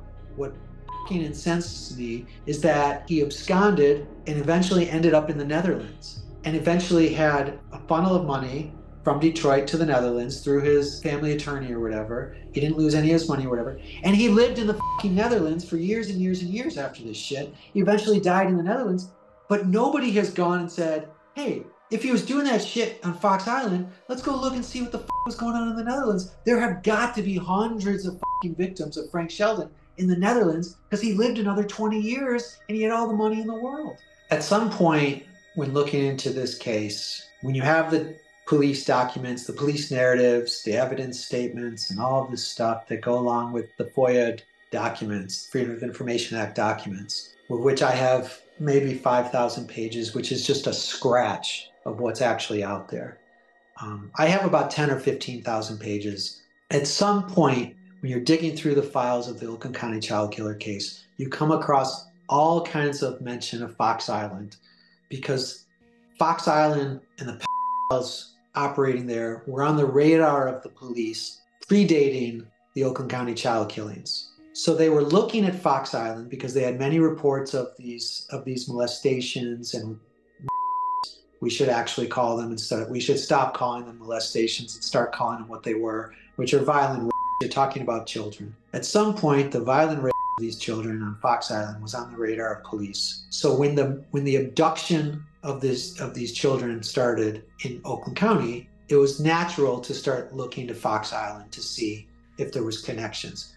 They started to see connections between the Cass that they knew of and the Fox Island operators. So they started probing those connections, the Cass Corridor connections down in Detroit and the Fox Island connections in northern Michigan.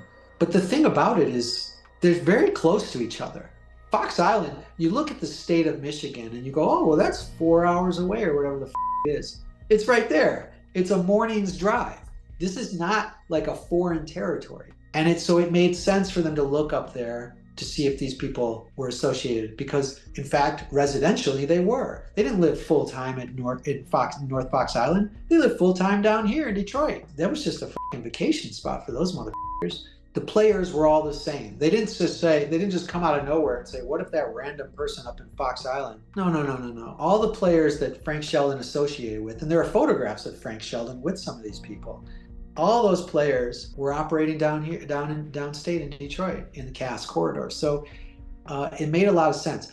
I found no evidence that Frank Sheldon abducted and murdered any of the 4 Oakland County child killing victims. But I found plenty of evidence that Frank Sheldon was associated with some of the people that are the prime suspects. Once you open the can of worms that's Fox Island, you start to find all kinds of tentacles, stories of people who, if you talk to them, you say, yeah, I wasn't taken to Fox Island, but I was taken by Frank Sheldon to a place in Ann Arbor, or I was taken by Frank Sheldon to a place in northern Michigan, or I was taken by Jerry Richards to this doctor's office, all kinds of things, to parties, to doctor's offices, to compounds in the Upper Peninsula, especially in the Upper Peninsula one. I spent 2 hours on a phone call, for instance, with somebody crying to me about Frank Sheldon taking them to a compound in the Upper Peninsula and raping them. When you're on the phone with some of these people, it's impossible to doubt them because of the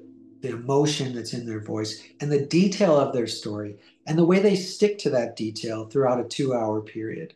When someone tells me that they were taken by so-and-so to a doctor's office by an associate of Frank Sheldon and watched somebody get murdered on the table, I believe them. In the doctor's office, it wasn't during business hours, obviously. It was a medical facility that they were taken to after hours or on the weekend or wherever the fuck it was. When somebody tells me they watched a child get murdered and they're bawling while they're telling me, I believe them. I've had dozens of those phone calls.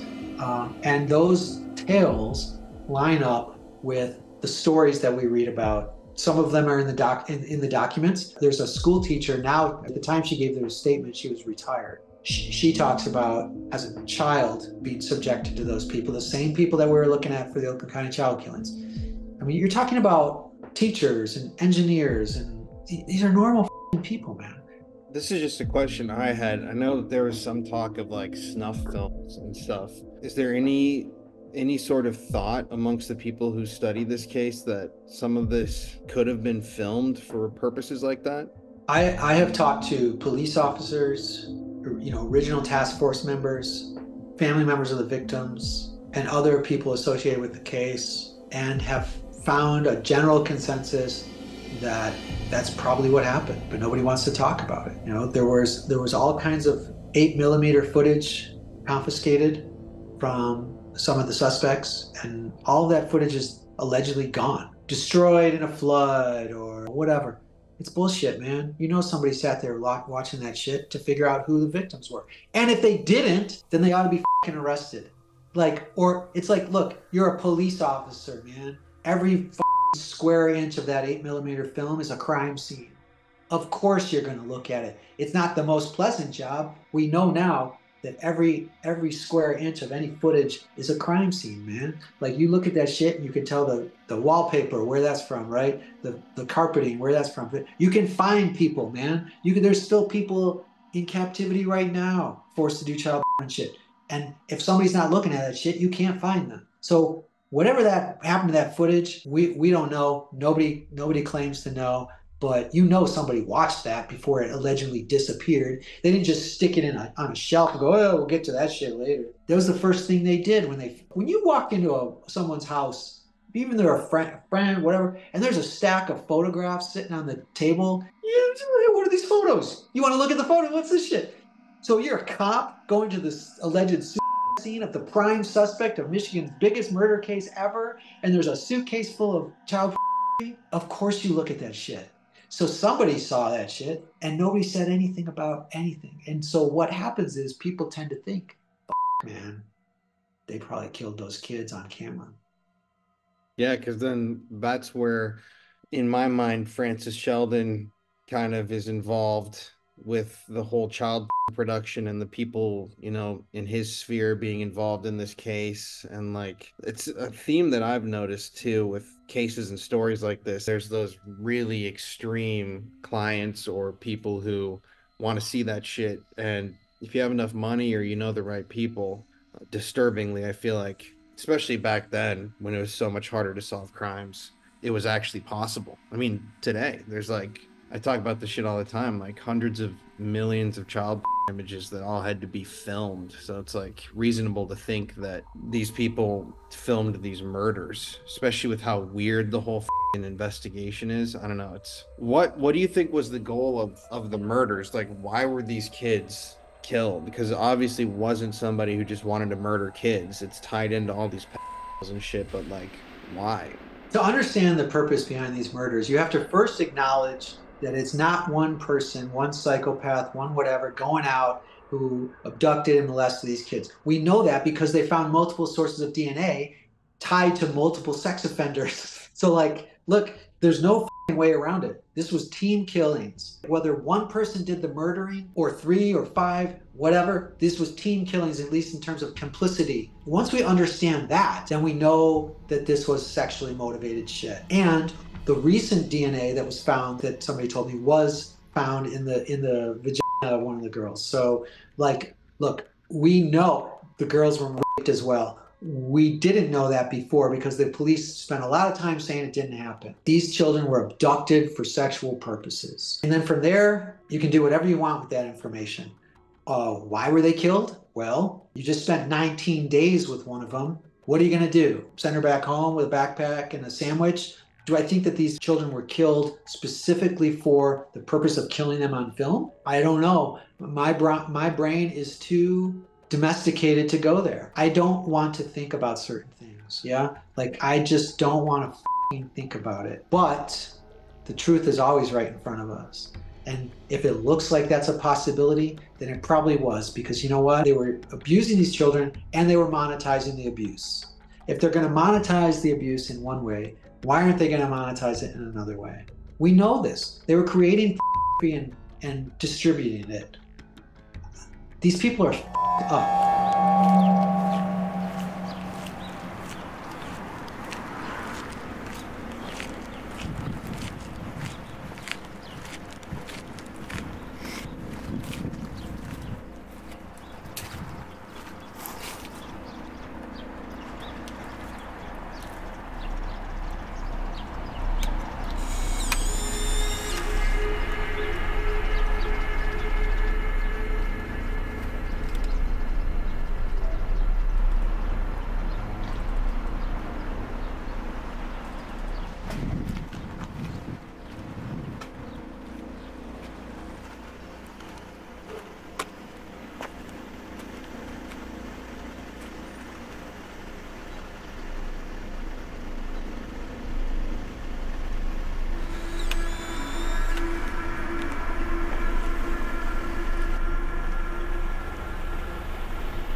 And so, we headed 4 hours north of Detroit to Charlevoix, Michigan.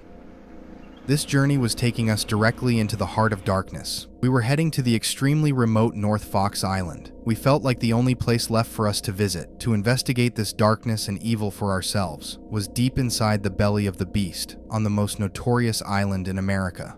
North Fox Island isn't a tourist destination. I'd say only a dozen or so people visit the island every year, and nobody has ever properly investigated the island, or done a paranormal investigation on it. In fact, there are only 2 ways to get to North Fox Island: by a private plane, or by a chartered private boat.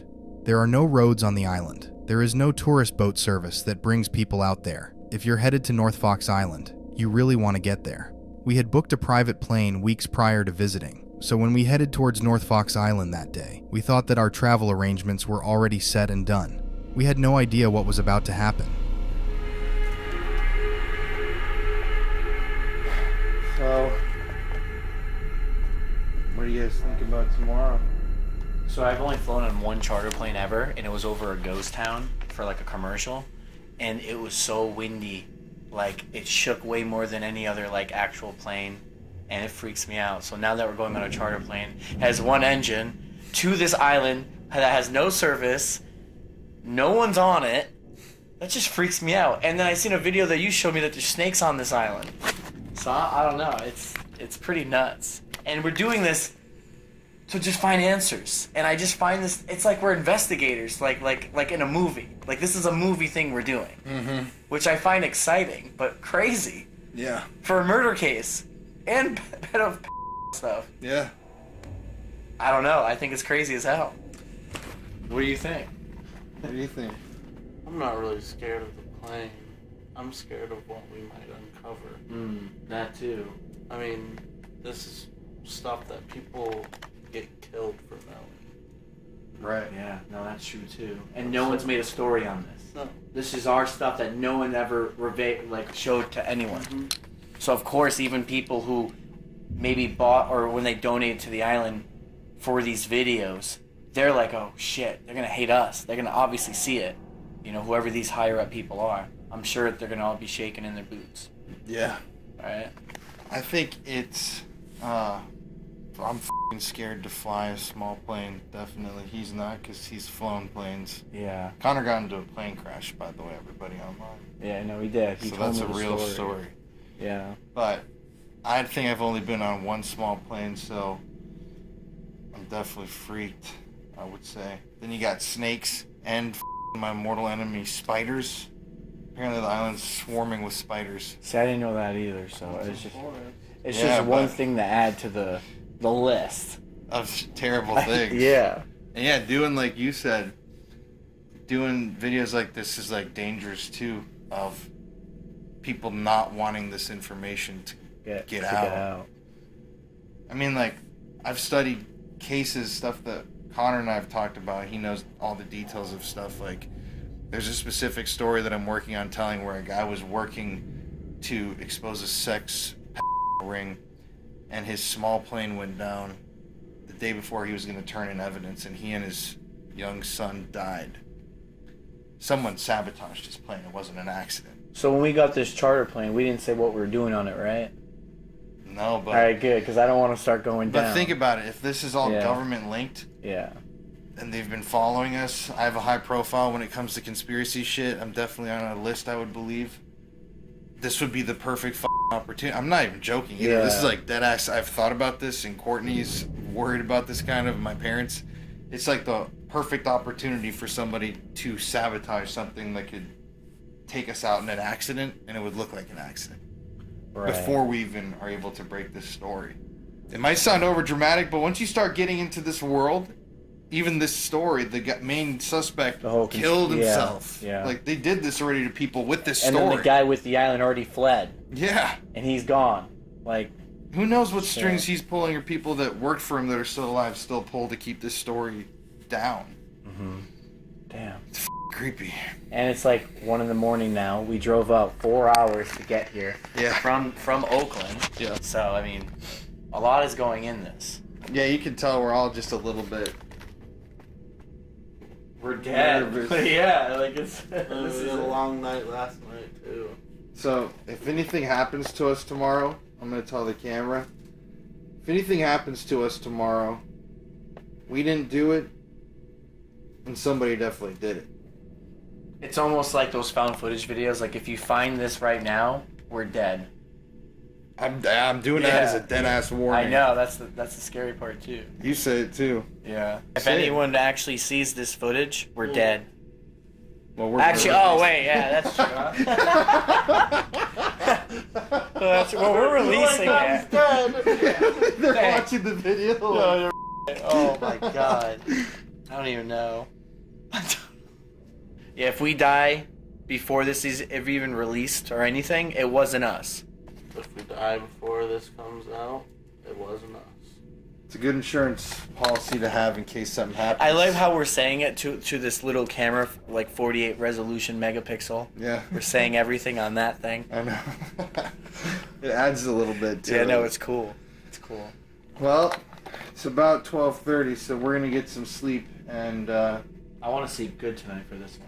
Tomorrow morning, this is, I think, guys, this is the darkest thing we've ever done. It definitely is for me too. Like, swear, like going to do all this. This is nuts. Like, I feel like I'm on an adventure, like Nathan Drake, Indiana Jones, but then with like a crazy conspiracy side to it too. Yeah, uncovering We're in a the movie. truth. I know. Well, sometimes these movies don't have happy endings, so that's why we're fucking talking about this. Well, when we wake up in the morning, it's go time. Alright, let's go to bed then.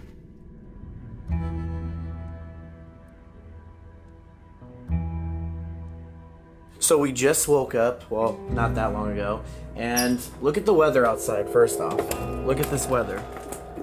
Not that bad out. It's been sunny, there's some little showers, nothing crazy. But guess what? Our plane got canceled. Somehow it got canceled. So what I'm thinking, what if our plane got canceled because they're ready to freaking bomb our plane, so when we get on the plane apparently tomorrow now, it's gonna crash down. I know. That's what if though? Because now we have this whole day off because our plane got canceled. As we wake up, we get a call. And it was sunny. That's why. And it was sunny the whole time. And we even said, oh, don't worry. Just drop us off for 2 hours or 3 hours. That's fine. And the pilot still said, oh, no, like, something about no, like, he shouldn't do it. Which, I mean, we're not pilots, first off, right? So, I mean, it could have been some low clouds or something, and that's fine. But, dude, I mean, honestly, it's been pretty good outside. So now I'm freaking out, because now what if tomorrow comes along and our plane crashes all of a sudden? That wouldn't be good. It won't be good. Not. But because this happened, you were reading a lot on everything that's been going on. Yeah. And you uncovered more stuff that's a lot to handle and to take in, but maybe we could talk about some of it. We're stuck here in Charlevoix. Our flight got canceled earlier this morning because of foggy weather conditions. Oh, and it was foggy, but dude, it cleared, like I said, it cleared up. It looked nice. We all looked like we're like confused, like what the heck? And we don't want to fly in dangerous conditions, especially when we're doing this stuff, because that would be a very easy excuse for somebody who wanted to kill us. Oh, they took off in a foggy day, you know? Yeah, easy. True. All right. Right? So maybe we're okay. Yeah, so tomorrow we're going to launch, but this story is like an obsession personally of mine, and so this entire day for the last like 4 or 5 hours, I've been sitting on the couch researching more, reading the book, and there's some startling new shit that I came across that I want to show you guys. Please share. Yeah, like I know like off camera I seen you reading over there for a while, even though I talked to you and you just didn't even know, you didn't even hear me. You like zoned into the book. I had AirPods in. Oh, that's it. But that's okay, because when you brought up Charlevoix, I'm like, oh wait, we're in Charlevoix, and like it's all coming together. Right. So I'm like freaked out because we're in this town and we're in a, like I said yesterday, we're in a freaking movie. It's crazy. We're in a movie. You gotta share. All right, so share us what's going on now. So I'm gonna show you guys this graph. So right here, this is what started off my day. This is, and you haven't seen this, right? Mm-hmm. This is crazy. So I came across a post online with this linking the story to JonBenet Ramsey, which is crazy actually, because JonBenet Ramsey's grandfather granted the permit and helped basically get Fox Island pushed through with Francis Sheldon, which is insane because JonBenet Ramsey is probably the most infamous child who was murdered in American history, and her grandpa is directly tied to North Fox Island pedophile ring. It's just weird that the more we dive in, the more we see how everything's connecting in some way. Yeah. Which either makes it's easy to make a conspiracy out of this, but it's also easy to really connect it together and be like, wow, okay, this makes sense. It's because it's all documented. Yeah. I mean, it makes more sense for it to be true that it's all like every sex trafficking ring history is all connected to each other, rather than just sitting here and saying, "Oh no, that's a conspiracy." Right. It makes more sense, right? Yeah. And it's scarier because a lot of these people are still out there and never were caught. Like this whole thing. Before we begin, think about it. One person out of everybody on North Fox Island was arrested, and he got only a couple years in prison. One person. None of the men who were consuming the child, none of the that were on the island raping the children, nobody for the murders of the 4 kids. Just one guy who was helping facilitate it. And was that just the priest, right? Yeah, but I don't think he was a priest. He was a high school gym teacher who worked at a Catholic school, I believe. Okay. So he was like a religious guy, but I don't think like a priest, actually. Speaking of him, this is his hand-drawn note where he's explaining the entire child porn ring that he was involved with. So if you take a look at all of this, it makes a lot of sense. Like, the top is shops, and that guy, Gerald Richards, was working at a porn shop, and that's kind of how he got started in a lot of this. And that branches down to these magazines.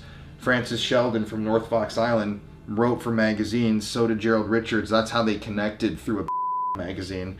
And then when you get down here, there are all these different leads, different organizations, like, let's see, Hermes, which is another ring in Chicago area. You've got the Church of the Revelation, which Francis Sheldon was involved with. It was one of Francis's shell organizations to promote child. But then, let me see if I can zoom in here. There we go. All this, you can see all this 8mm picture distributors in California, mail-o-matic operations where they were sending the child out, all these names and processes. This is about to blow your guys' mind, though. Then you go down here, Charlevoix. That's the town that we're in. Dude, it just gives me the goosebumps, though. Isn't that crazy? So what does Charlevoix has to do with this? That's what we don't know, right? I don't know. I researched all afternoon for like a And the airport connection. is connected to it, obviously, because everybody flies from Charlevoix to Fox Island, North Fox Island, though. And look you got the airport that's connected, Nels, N-E-L-S. I don't know what that is. 2 times. Yep, 2 times. Then you've got, I can just read it better like 3 times. Nels Witness. Yeah, Nels Witness. Then you've got the university student, former lover. Then Charlevoix, the town that Frank built. Frank Sheldon. Yeah, Frank. So what town's that? This is Charlevoix. Yeah. So he built the freaking town. Yeah. So how could you just arrest someone who built the town? It's like, this guy is the higher up. He has the higher power. So of course, like, I don't know. It's just insane what the higher ups can do. It's easier to set up stuff in a town that you own, right? Yeah. Yep. You know all the ins and outs. You know how to get away with an it. airplane sound right then. You know. Yeah, that's loud too. So one thing I want to bring up, because we were talking about this off camera, is the whole thing is that there's just a lot, like there's a lot to this. You have to connect thousands of different things together with different names just to even understand what's going on here. I know. That's why I'm saying this is crazy. Well, look at this. Here's like these are the last things here. This is all Charlevoix stuff. Boy's father Barry built North Fox Island. Then the letter M. Frank's or Francis's second car. Michael and Frank, June '76, and then I can't read what that last thing said. And what do those things mean? It's so vague. And who wrote that? Who actually wrote this? Was this in jail? The one guy who was convicted, Gerald Richards, wrote this, and this is him spelling out the pedophile. The high school priest guy kind of thing. And he's the one that wrote that. He got arrested? Yeah, he did this for the prosecutors to show them how everything was working. Holy crap. But I couldn't believe it because we actually ended up flying out of Charlevoix because, like, you called around a bunch of places and this was the place where the charter could bring us there. Mm-hmm. And we didn't, like, come. We were originally going to go to Traverse City.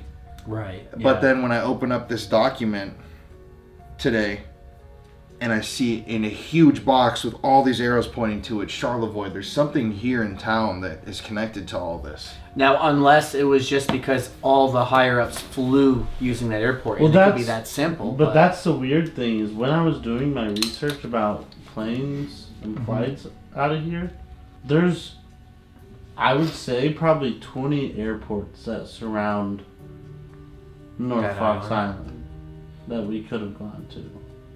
And none of them else wanted to fly there except this one? Well, I contacted airports around Traverse City, one out on that other peninsula, and then one here. They were the ones that hit me up first.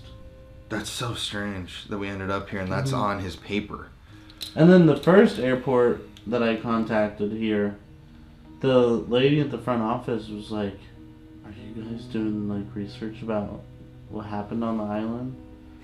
And I was like, "Yeah," and she was like, "Oh my god, like It's so crazy. It's like I've always wanted to know, like, so a lot of people what actually happened out there. Right. Because nobody, it's still, doing the research today, I found out that allegedly Timmy King was murdered in a snuff film financed by Francis Sheldon.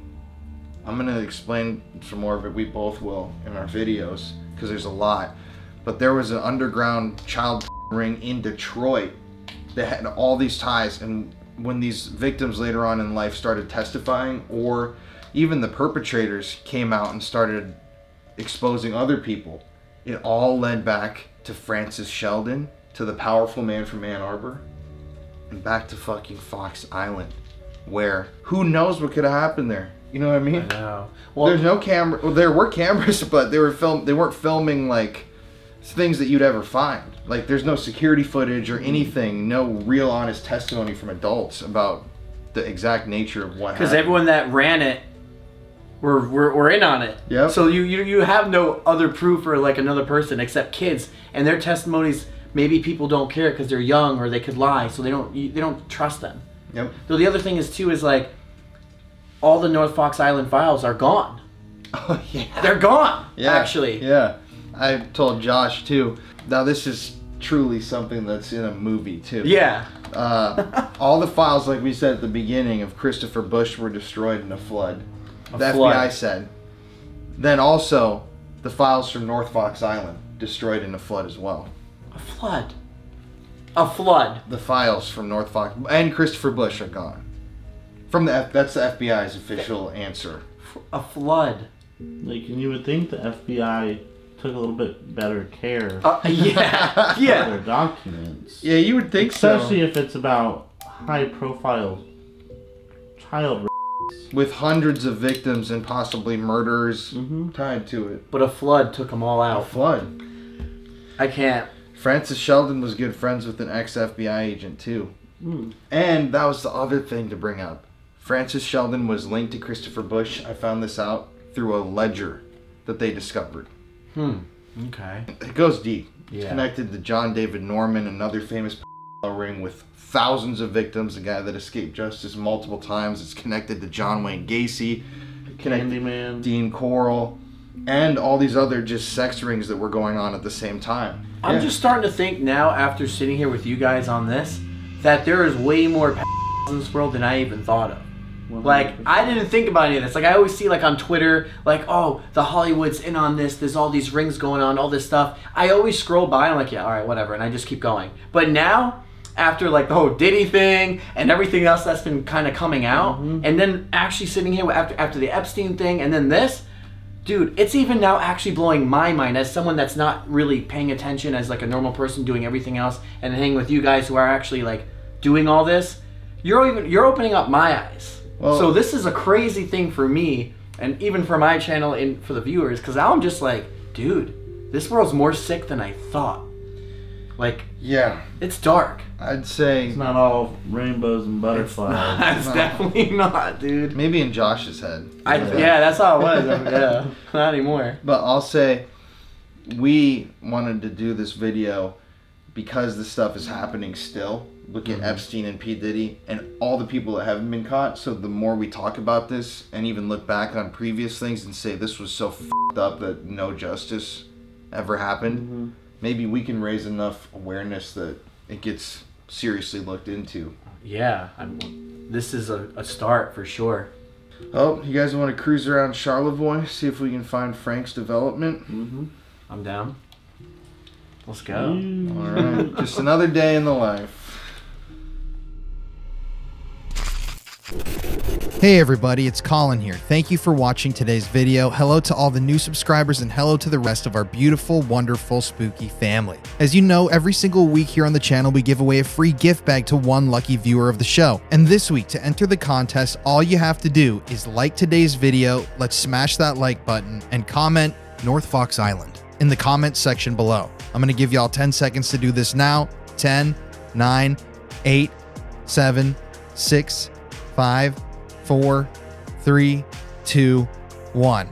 So go comment. You can comment multiple times. It helps the video so much. But anyways, let's get back to today's video. Thank you for listening to my little spiel. I love you guys so much, and stay spooky. You going? So this is crazy.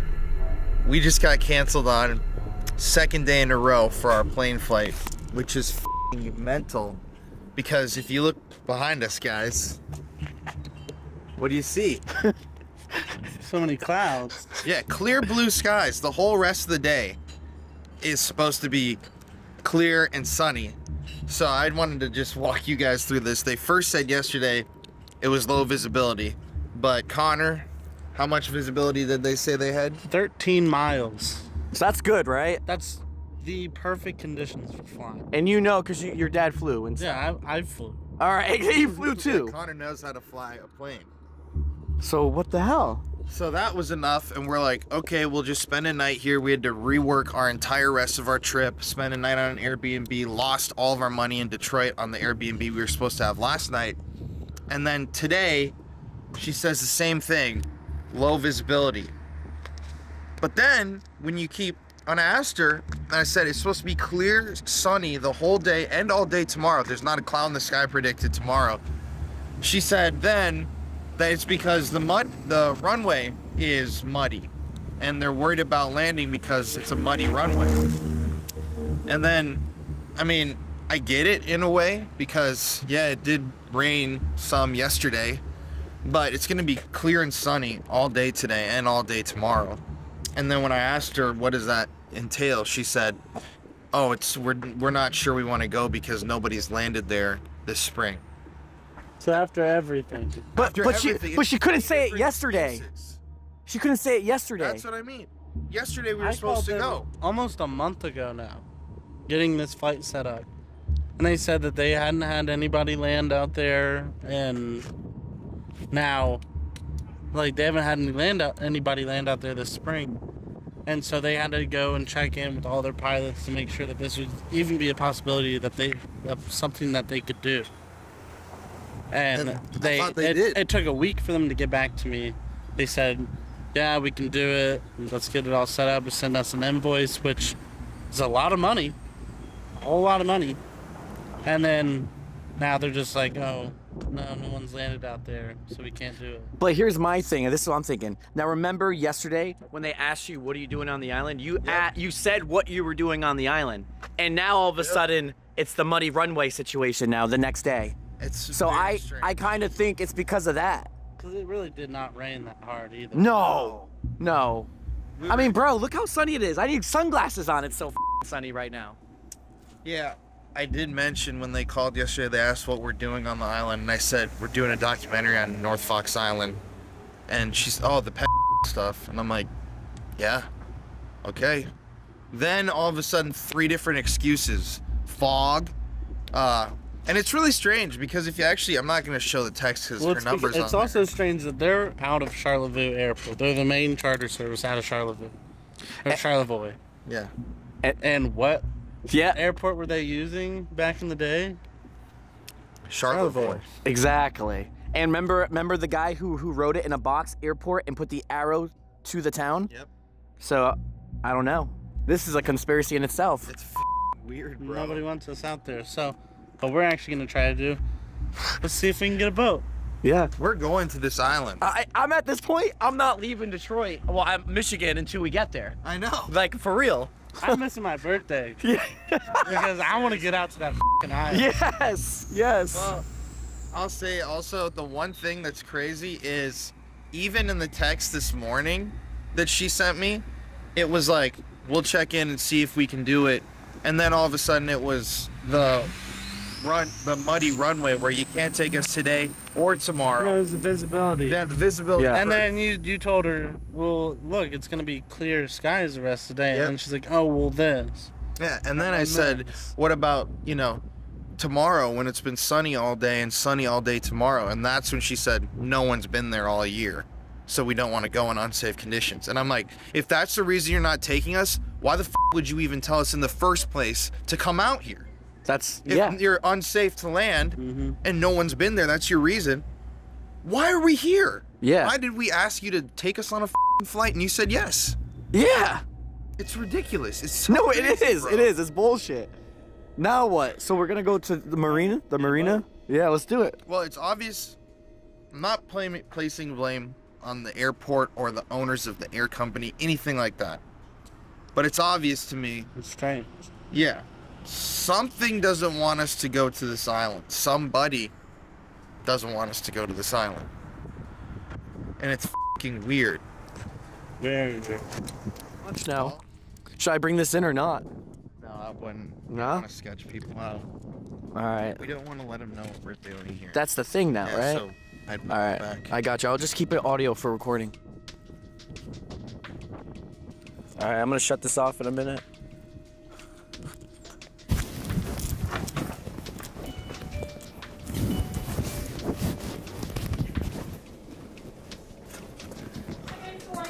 Good. We actually had a charter plane that was supposed to take us to North Fox Island today. Cancel on us 3 days in a row. So we're trying to figure out if there's a guy with a boat that could take us. You know, I don't know. It's North Fox. Friends and family members with Yeah, the boat. no. And we only, that's the crazy thing, we only need like 2 hours. Yeah, thank you. We just wanted to hang out and see it. Yeah, unfortunately, there's not really even charters right now in the water because it's so new in this season. Yeah. The boats aren't even in the water yet. What airline? Did you try with? They won't either. Yeah, 'cause those are the only What about ones. helicopters? I guess you could probably call around to the marinas and see. That's what I'm. Yeah, that's what we were honestly. looking Let's just for. park by the marina and see like who comes out. Yeah, let's. We have let's a go. good payment we can make somewhere Yeah. to make this happen. I mean, I got the audio and the clip. All right, so you heard everything. We're gonna now head to the marinas and just. I feel like we're on like a NPC role-playing side quest game now. For real. I've never felt. Right? Oh yeah, this is my first time doing a vid like this in a while. Celebrate when we step foot on that island. Yeah. Right here's the little marina. But we're gonna try to go to like a rental company over here somewhere. Fox Island. Is there any way we could fly out today or tomorrow? Only need 2 hours. It was about a month ago, yeah. Yeah, and I think that was my brother-in-law who. Yeah, they said no as well. Because we're up here and we've invested probably about $3,000 to get all of our stuff up here. And do you know any other way that it's possible to get out there?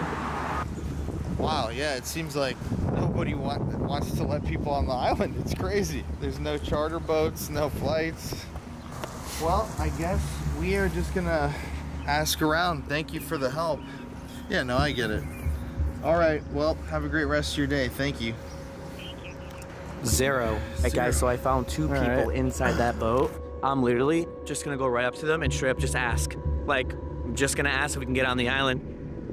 I'm gonna talk to them right now. I'm gonna keep this in my pocket. I don't want them to know we're filming it. It might be awkward. Hang on, let's see what happens. Hey guys, question for you. I'm trying to find someone that could get me on North Fox Island for 2 hours, and we could pay. What happened? Oh, yeah. All right. Would you, him too? All right, thank you, though. I appreciate it, guys. Do you happen to know someone with another boat? Yeah. Hey, thank you. All right, well, obviously that did not work. They don't want to do it either. It's funny because the guy's buying the boat and the owner was in the boat. That would be so amazing. Oh. I can't thank you enough. This is great news. Please. Please, something. Yes. I come back to greatness, maybe? Do you need my number? Yeah, this is my cell phone. All right, I will be sitting and waiting very hopefully. All right, thank you. We might have a lead. A lead? All right, well. Traverse City, she's gonna call. No way. Only an hour from. That's not bad. Yeah, no one's gonna help us here. No, but No. this is not a good place. No, it's not a good place. She's got a bunch of captains that are in the water already. Oh, but apparently no one's here in the water. No. But there's everyone with their boats out hanging out over there, but it's weird, man. It's weird. This is May. I feel like May is like great time to get your boat out, start, no? you know, going out and There's shit. not a bit of snow. Oh, no, this is great. Everything's drying up really quick. This little rain that we had. I mean, I don't know. Let's do a test, actually. Come over here. Yeah. Let's just take a look at this grass. Okay. Let's see how muddy this grass is. Okay. Because it's out in the lake. It's 18 miles from here. So they got the same amount of rain. Maybe I'll give them a little bit more. Dude, I hope we get on because I'm just thinking of like all the videos we're also gonna get now with the new idea that I'm gonna stay longer, and I'm like, I'm not leaving. Like, we're getting this. Oh, wow. Look how dry that is. There's no mud. Just that little dot, and that's just moist. Moist. Fucking strange, man. Really is. It's literally, there's no mud. Especially after all fucking day today. I know. When it's sunny the whole day. They're saying there's gonna be mud. Hey, remember, there was nothing about mud a month before. Nothing yesterday when we got turned down about, oh, it could be muddy. Now, they have no excuse, but now it's muddy. They had to add that in. Once it's tomorrow also, it's gonna be a completely sunny day from beginning of the day to the end of the day. They still wouldn't be able to tomorrow. Yeah, because it's mud. Mud. When we get on that island, we're gonna go right to that little strip and see how muddy it really is. That's good. Yeah. We need to Oh, yeah. Yeah, exactly. We've actually had 3 different flights canceled on us in the last couple days. So we're just like trying to get out there. But when do you want to go? Today, if that's possible. When do you want to come back? Tonight. Okay. Let me make a call. I've got to. All right, I will just be sitting here. Are you in Traverse City or Leland? We're in Charlevoix right now. This seems a bit promising. The first guy, I've called easily 15, 20 people. Yeah. And you call one guy and they give you another name. Yeah. I talked to a guy who was in England who gave me another name. This is the first guy who actually said there's a chance of it happening. If you think about it, if you pay what the airplane tickets were, I'll just pay the other $1,200. Okay, that's fair. I mean, so that we can just go. And off-camera, but yeah. This has been really really exciting. Like, no joke. I know. Because the anticipation, the drama, everything. I'm living in a movie while filming the movie. Yeah. Like, this is amazing. This is great. It's stressful as It is, though. Yeah. It really is. Well, now we're waiting now, guys. We'll update you in a second. Yeah, how's it going? Good. So yeah, we'll get you over there. Oh man, that is amazing news. I can't tell you how many people we've talked to that have pointed us in so many directions. Man, that is, thank you. This is crazy. Yeah. It's not a fun place to go. That's why you're looking so hard. Yeah, exactly. We're actually doing a documentary about the island to kind of spread awareness of what happened there. So that's why we're really trying to get there to show people, you know, no one talks about it. And there's like, obviously so little justice in the story of the island. It's crazy. That's a fact. I guess, yeah, we will just start heading to Leland immediately. You'll get there around 2 o'clock. Yeah, it says about exactly an hour. Yeah, exactly 2 o'clock actually. 1 hour 34 minutes. Perfect. Perfect. Well, I guess, is there a specific address that I should type in? History. Wait, say that again? He said no one likes to go there because of the history. Yeah, no, he said it's not a fun place. Yeah. It's not a fun place. Nobody will take us there. Yeah. Because I'm sure it's because of that. Everyone knows the history, dude. This guy does, and this is in Leland, so this is an hour and a half out of this town. So obviously now it's someone that just knows the history, but he'll take us. Good shit, guys. Good shit! We are pulling down right now onto... If you see a white Jeep, that is us pulling up. Okay. All right. Over here. See you soon. All right.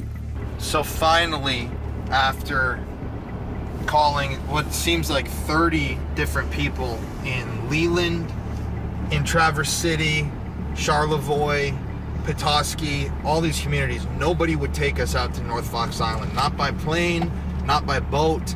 And in fact, all of them said, I don't even have anywhere for you to go. I don't know who you should talk to. But right now we're 3 minutes away. We are in Leland, Michigan, the middle of really nowhere up here in northern Michigan. And we have finally found a captain of a boat who's agreeing to take us to North Fox Island. And it's bizarre because it really does seem like nobody will take us to the island. We're having to pay a lot of money. Yeah, and this is an expensive video because of this last-minute boat charter. But this story is really important, and that's why we fought tooth and nail to actually get here so that we could do this. And yeah, we're going. This is like a mission sent from God, from above, that we have to go tell this story. And finally something happened. And here we are. This is Leland. So it's time to strap in. And God, just such a weird vibe. All these excuses too. Oh, I don't know anyone that goes there. I can't go there. I just can't do it today. Boat's not in the water. Airstrip's too muddy. Every single excuse in the book I think we've ran into today until we met this guy who's going to take us out there. So here we go. So he's obviously somewhere down here by the dock. Maybe we could just, that's probably him right there with that cowboy hat in the center. We're packed, ready to go, and we are in Leland, looking for this guy right now. I don't know if he wants to be filmed, but I'll just keep it rolling for a little bit for document purposes. You know where he is, Colin? Black truck's down there, so it could be there. Yeah, one roll. Yeah, he might be. We'll see what's up. Might not be that bad. Oh, what is all these bugs? Whoa! Whoa! Oh, it's definitely this boat for sure in the center. Fishing out here. Seriously.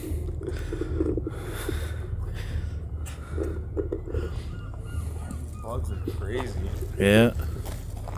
Oh, it's crazy. Yeah, clear the water. Hey, man. It's going good. Yeah? These bugs are crazy. Dude, I've never seen so many. Well, my guess is they're going to be a lot worse on North Fox.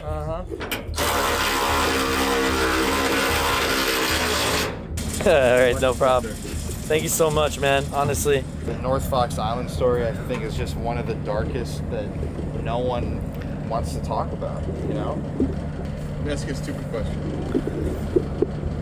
Why wouldn't you spend your time and money talking to people here? What do you mean? Well, I mean, everybody here knows who Frank Sheldon was. And really? Oh, yeah. Yeah, we thought, because we were in Charlevoix, and no one had wanted to say anything to us about it over there. So here, was this more connected than... I don't know about that, but I'm saying people would talk to you. Say, let's ask him if he knows anyone that was affected by the island in general. Did he, you know? Real deep questions. I mean, we have a few, we might have an hour with him. We might as well get... We'll have more than an hour with him. Yeah, might as well ask everything. How far of a ride is it? 29 miles. 29 It'll probably take us an hour and 40 minutes. All right. Hour. That's not too bad. Literally, though, there is no going back now.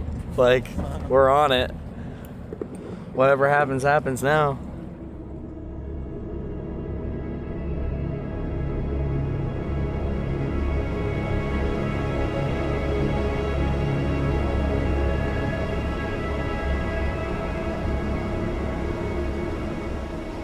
Tonight, our look into the cold case of the Oakland County child killer takes us on a road trip to North Fox Island in northern Michigan. Police were investigating a child pornography ring on the island back in 1977. Now, just months after 3 Oakland County children were killed and just weeks before another, Timothy King, was abducted. The operation was run by a man with ties to Metro Detroit, and police were anxious to find out if he was involved in those serial killings. Yeah, one theory in the Oakland County child killer case is that it was part of a group of wealthy pedophiles who were trafficking in child pornography and groomed underage kids who became victims. A massive investigation led to 2 people, Frank Sheldon of Grosse Pointe, who owned much of North Fox Island, and Jerry Richards, a teacher at Port Huron who recruited young boys to fly to the island on field trips. I remember getting on the plane, I was so excited. Me and Mike, and there's 2 other kids. I think one was a grade above us, and one was a grade below us, if I remember correctly. And I remember landing, I remember getting our stuff, getting our cabin, and you know, within an hour, we were naked on the beach. That's just how it was. If you live on an island, this is how they do it. And there's cameras, you know, a lot. all over the place, really. It's the case that's haunted Metro Detroit for more than 3 decades. 4 children abducted and killed along the Woodward Corridor in the mid-70s by the infamous Oakland County child killer. One part of it that doesn't fit, however, is that the more people know of a crime, the more likely it is that somebody will snitch. It's hard for a big number of people to cover something up. Sooner or later, somebody is going to say something. Maybe not till their deathbed, but it just hasn't been solved, you know? There were other cases of boys being molested in connection with the ring on North Fox Island, and some of those became clear in the aftermath and during the child killer investigation. But the smoking gun was never quite discovered in connection with what was going on North Fox Island. And tragically, as the years go on, the trail gets colder and colder. In any crime, the more people know about it, the more likely it is that something will come out and make it unravel. There are so many people connected to these man-boy love groups that you have to think that somebody somewhere would spill the beans, and it hasn't happened enough that they can go back and say that they can link this to the child killings. That 1 year, that gym teacher just ruined it all. You know, it's a special place in hell for people like that. I pray that he's there.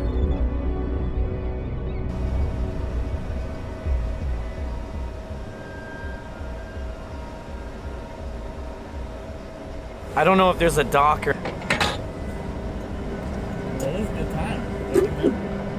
Yes, sun's coming right out. It's beautiful out here. Really foggy out here though, huh, Colin? Yeah, right. Really foggy. It's beautiful. I mean... Michigan's lake, yeah, after this, I mean, this is some of the crystallis clear. Looks like I'm in the Bahamas right now, water I've ever seen. Crystallis clear. Crystallis clear. The crystal is clear. You don't like that? You're laughing. You like that word. That was, yeah, that was good, funny. right? That was really funny.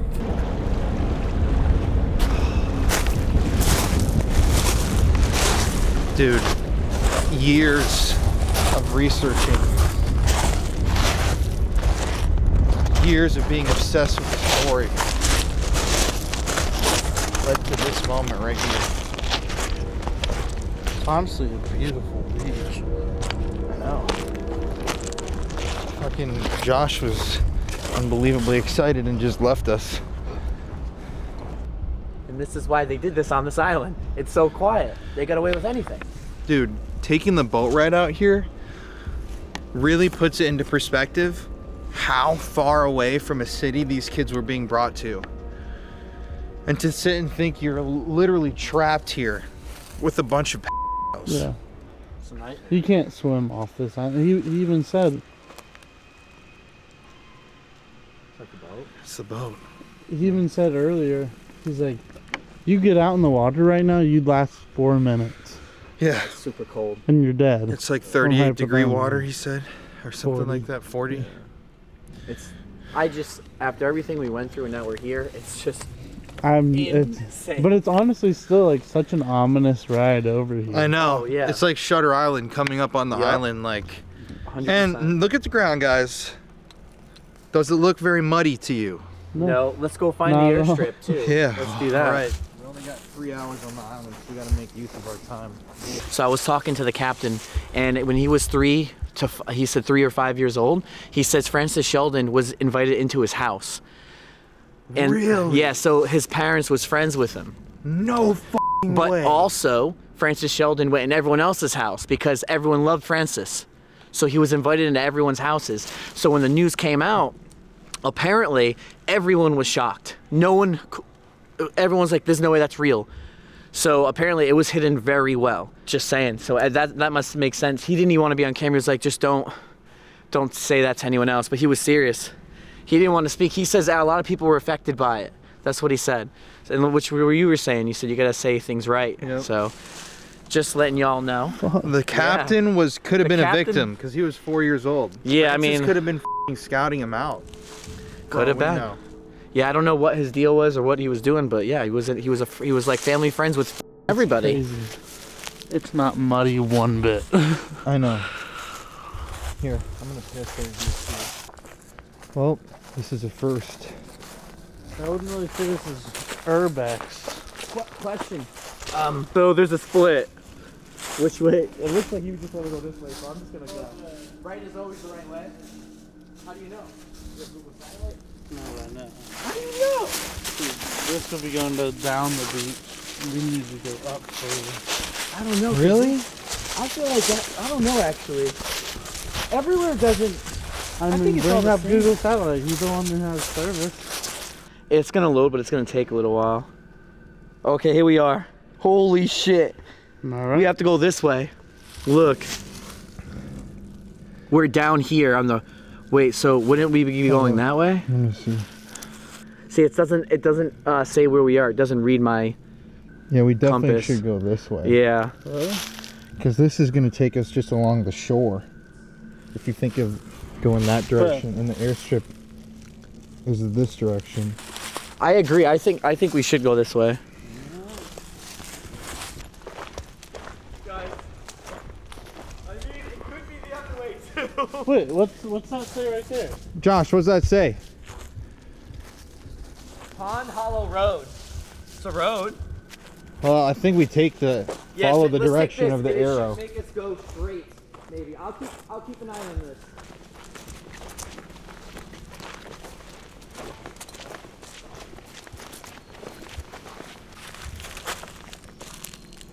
What? I thought I just heard a voice. Did you hear that?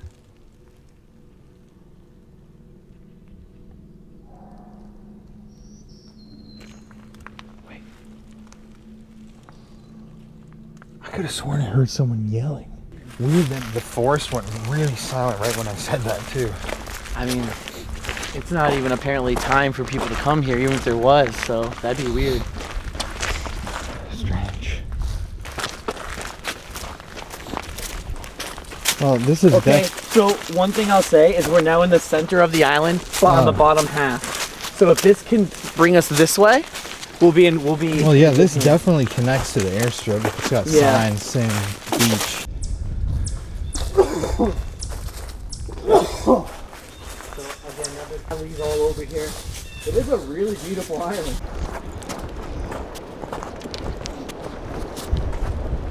Yeah, I wish he could have dropped this over here.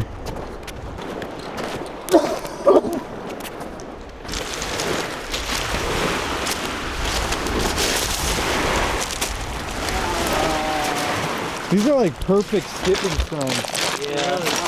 Look at this on the beach right here. A kid's birthday balloon. Oh. Isn't that a little eerie? We gotta climb up that hill to get to some of the structures.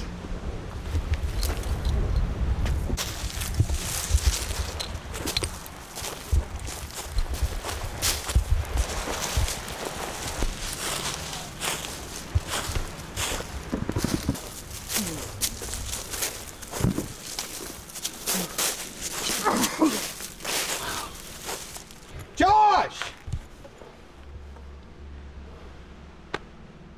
Josh!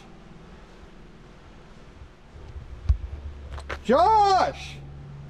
You know what I think this is? I think this is Frank Sheldon's house. Alright guys, so we don't know where Josh went. He ran ahead to go do drones, but he's nowhere. Josh! Josh!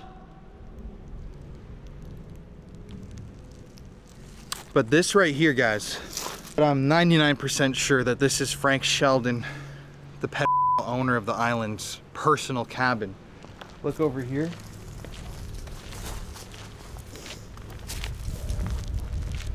I found a newspaper article discussing this island and everything that was happening here, and they had a picture of Frank Sheldon's house on it.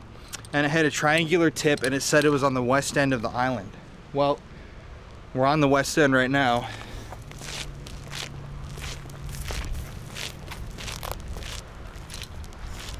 Here's the triangular tip.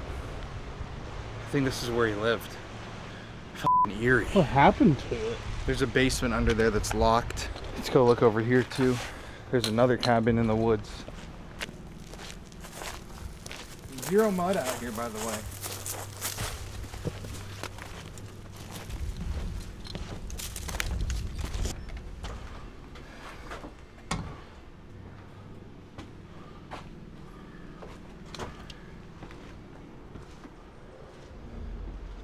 They locked all this shit up. It didn't used to be locked up.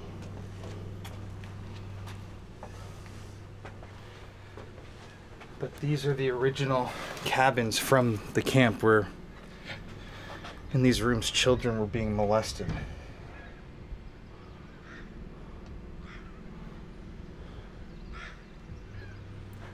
That's crazy. They used to just be open. Maybe there's more that are open. You'd think if you went to the trouble to come all the way out here to use these things like they used to let you, they would let you in.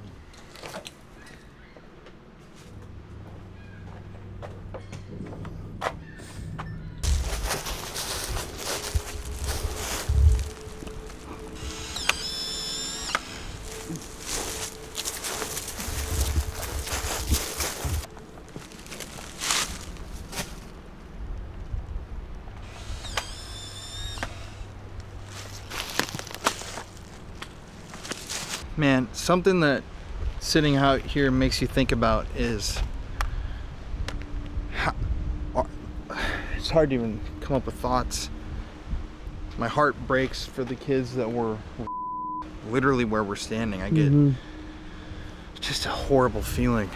But who knows if those child photographs and videos are still out there. I mean, hundreds, maybe even thousands of videos and photos were taken in this building, that building, and a lot of the people, and all the people who got the photos and videos, none of them were ever brought to justice. None of the actual Not one. So what happened to their collections? I'm sure there are still thousands of reprints of these images out there, and it's fucking disgusting. And it's truly a vile thing to take such a beautiful island and camp and turn it into that. Also, we still don't know where Josh is. He just ran off into the woods, and look at Josh!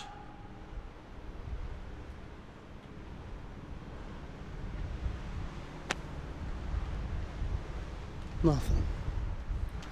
Strange.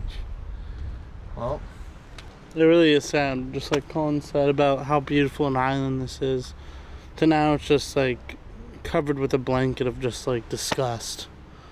And everybody hates what happened here at this island, and that no one was ever brought to justice. I mean, it's terrible. Pedophiles used to walk these paths free to do whatever they wanted. Fucking how crazy is that? Imagine being a kid taken out here. You're on an island.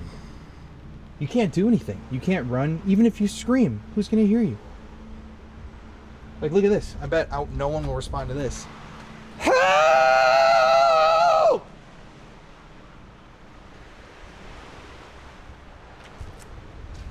Nothing. We're gonna run a spirit box right here.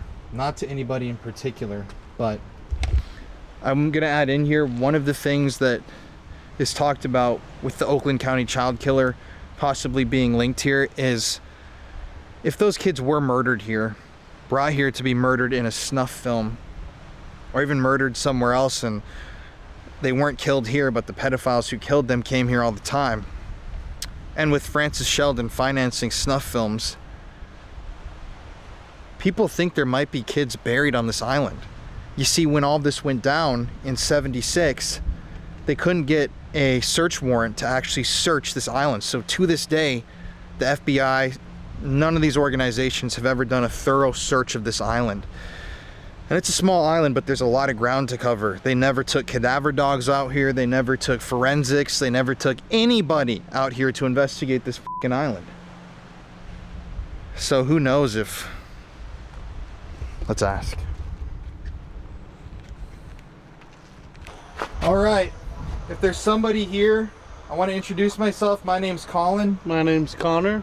We just want to talk to you. Is there anybody here with us? 5-5. Okay. Can you say yes or hi or hello if you're here?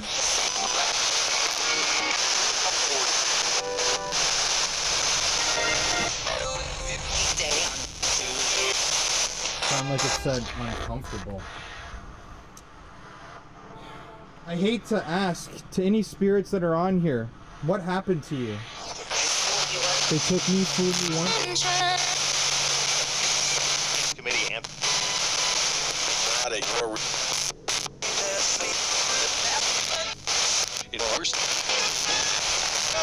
campaign will now.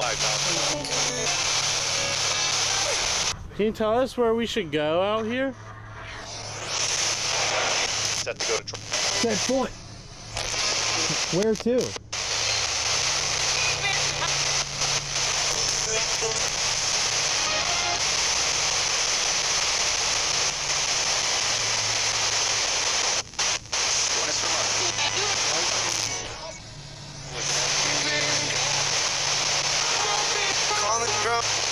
Colin, bro? It's a fallen ground. Where should we go on this island to find you? It's been raining today.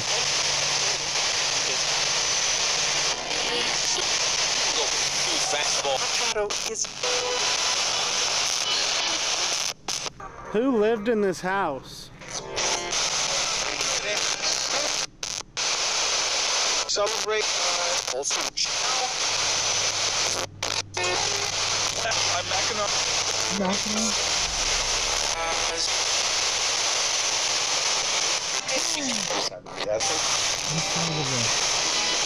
Was it? Did Francis Sheldon live here? Indulgence. Algiers.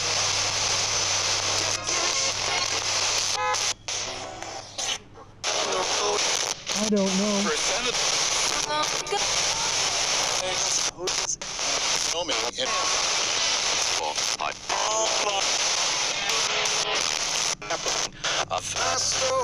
A mystery.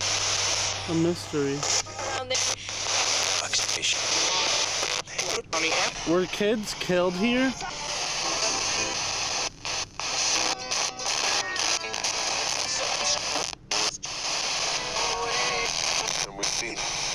Are there people buried here? 3. Are the people that are buried here children?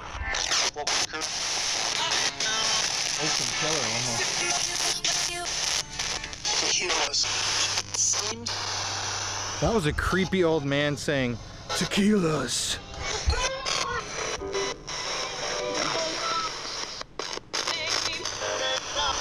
Do you remember the bad things that happened here? Condom.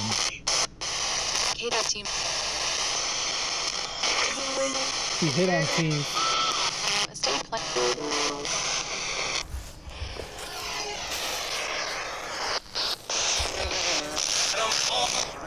Can you tell us what happened in this cabin in front of us?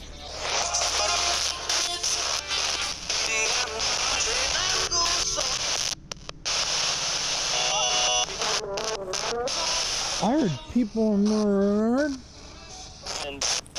Ended. What happened in these cabins in front of us? Can you please tell us the truth? Skinning people?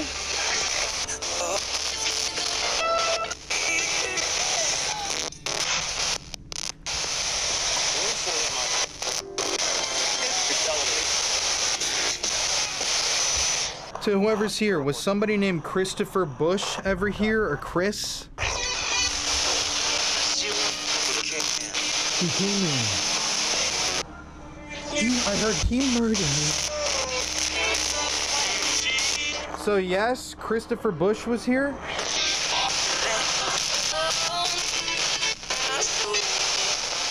High school. Yeah, he was here. Did bad things happen in these cabins right here?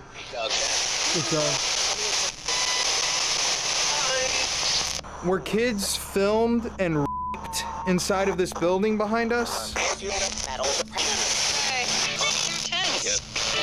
Intense. Have you me for men? Have you ready for men? Jack Spit. Jack Spit Brian? County Sheriff. When children were assaulted in these cabins, did it ever happen where they were assaulted so violently on film that they died from their injuries? For him. You and Trevor related to the bank. So he and Frank. Did Frank allow pedophiles and older men to rape children and murder them here?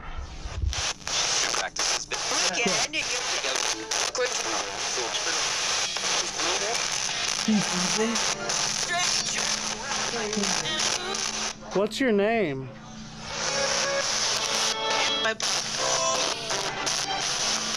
Google lockout. Do you remember your name? 25 storm. Whatever. Oh no. Left changing. Atlantic.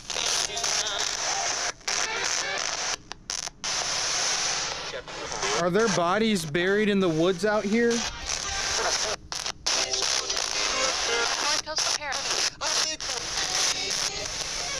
They're creepy little Like the beds are just kind of like, looks like someone just got out of it this morning.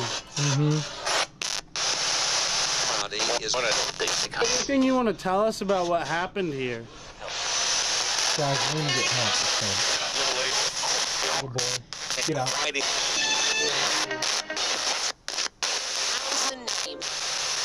I don't have a name.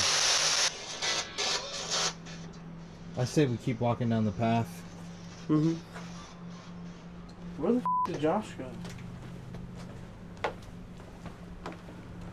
We're gonna keep walking further into the island. It's weird because Josh left his whole backpack and stuff down at the bottom of this hill. We haven't seen him in like half an hour. But I'm gonna run this device. It's called the Tempest. It gives you words based on EMF signals. So if any relevant words pop up while we're walking, I'm gonna stop and we can talk about it. Here it is. Hot. All right. Dine food.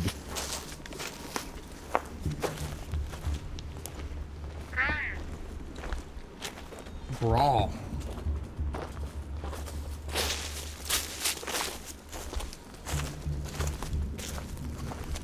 If there's anybody here with us, you can speak with us. We're not here to harm you, whoever's here. If you're buried here, please follow my voice and come speak with us.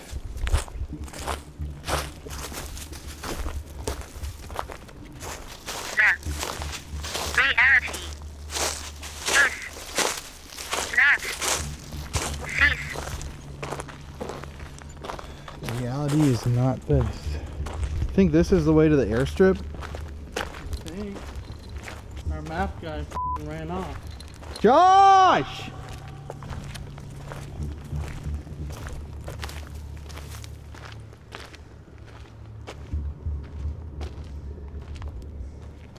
If there's anybody who's here with us who can tell us about what happened to you, please try as hard as you can to speak.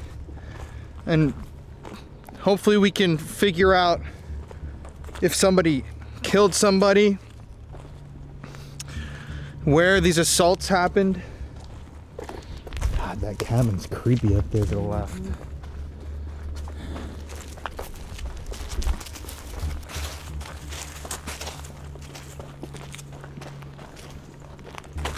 Josh!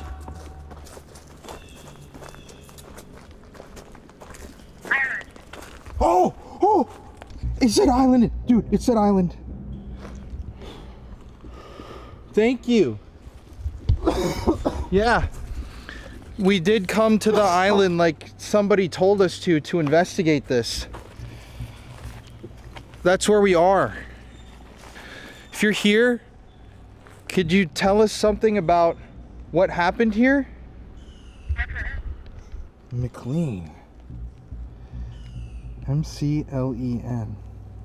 Is that somebody's name who's associated with this?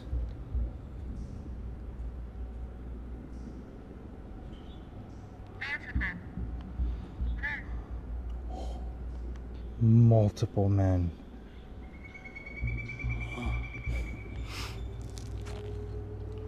What did they do to you?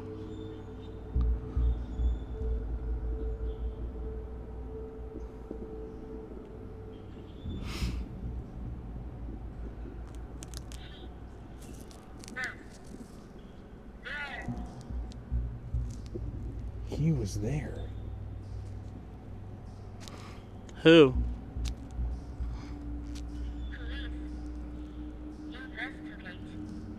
Please investigate. He was there. Please investigate multiple men. I'm a little worried about Josh, but let's ask one more question because someone's intelligent. What do you want us to investigate?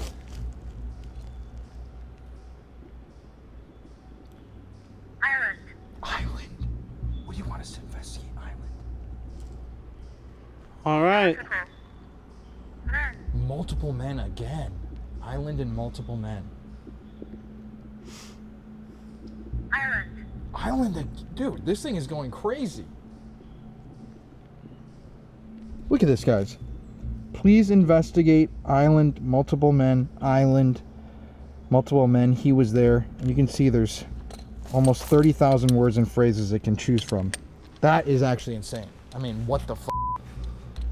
I'm trying to be nice and calm for whoever's here. Continuous.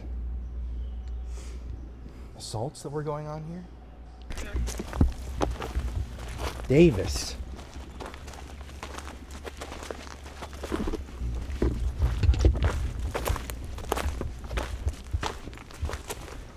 If you have anything to say while we're walking, I'm gonna keep my camera recording.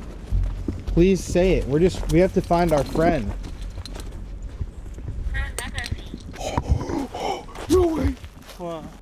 Again. Poor I asked a word. They're talking about the stuff that's happening. Oh my god, dude, that is actually crazy. Thank you to whoever is talking to us. Yeah, you can walk with us. We just need to find our friend. Once again, look at 29,000 words and phrases. Can you tell us something else? These might be kind of hard questions. In the pornography, was anybody ever killed while these multiple men were filming with a camera?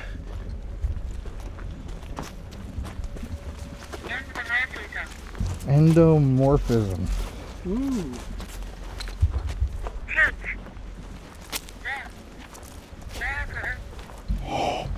No way. Take them airplane. Take them in a row. Yeah. Take them airplane. Thanks, whoever we're talking to.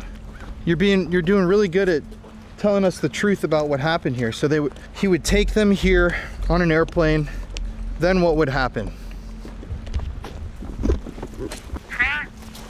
Sprung. What would happen? Sprung.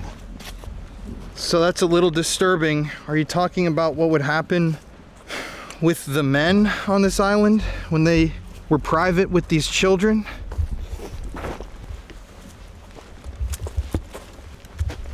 Workbench.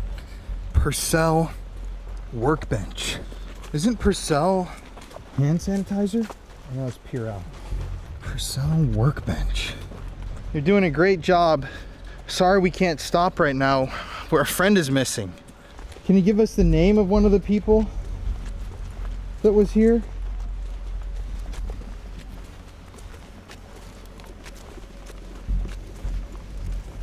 What the f is that?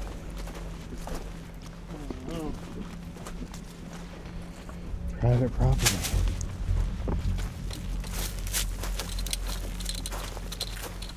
Oh, there's weird stuff on here. Fucking leather. What? This is leather. What's in there? Lawnmower. Oh. He's not here. I'm gonna actually be a little concerned.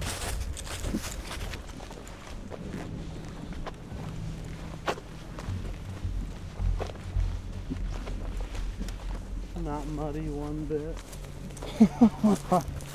Dude, this is perfectly dry ground. On a perfectly sunny day. And they were concerned about this. It's actually been mown. Like the grass is pretty kept. But where the f is Josh? Josh!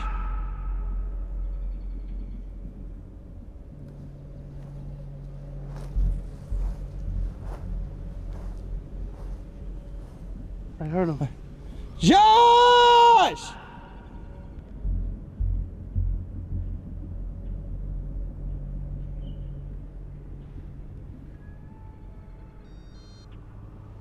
Where the f are you? There's a service right here. I'll call him.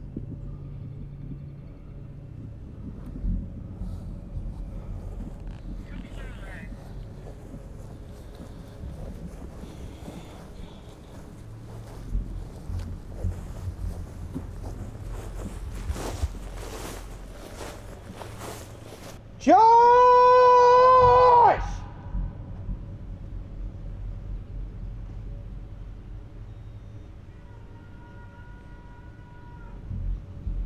Come to airstrip!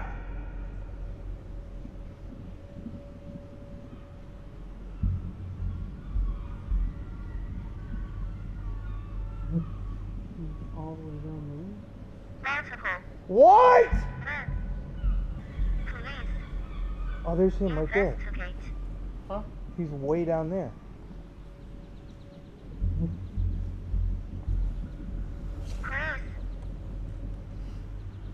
Please investigate Chris.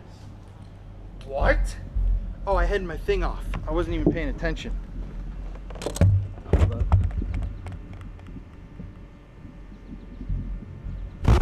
This was recording though. Please investigate Chris. Multiple men. Chris, there's a suspect with Chris too. So right here, we finally reached the airstrip here on North Fox Island. This is the airstrip that Francis Sheldon, the billionaire himself, actually had placed on the island. As you can see, funny enough, when we were trying to get out here earlier, the plane company said low visibility, foggy. I can see South Fox Island from over here and it's clear. Ascension. Then they tried to tell us that the runway was gonna be muddy. Now, Connor, let's take a look down here. This is dirt. This is solid. It's a little soft, I'll give him that. But it's this is not in the muddy. shade too. Yeah, this is over here in the shade. Let's check out what it's like in the sun. How about somewhere like right here? Oh yeah, this is completely dry. Look at that. That's not mud. Does this look like mud to you, people? It's completely solid. They also then tried to tell us that it was unkempt. They don't know the condition. Take a look. It's like... This is being a pilot who's flown out of grass runways my whole life. This is one of the best kept runways I've ever seen in my life. I don't possibly see how there would have been an issue today, and then especially tomorrow when it's going to be sunny from morning to evening, complete sun the whole day. Why that would be a f***ing issue. It's very f***ing, and it pisses me off, in fact. And it's very sketchy that they didn't want to bring us out here. Because then we had to pay twice as much money on we had to pay double just to get out here. Oh, here's Josh. Jesus, bro. What the hell happened? Where the hell were you guys?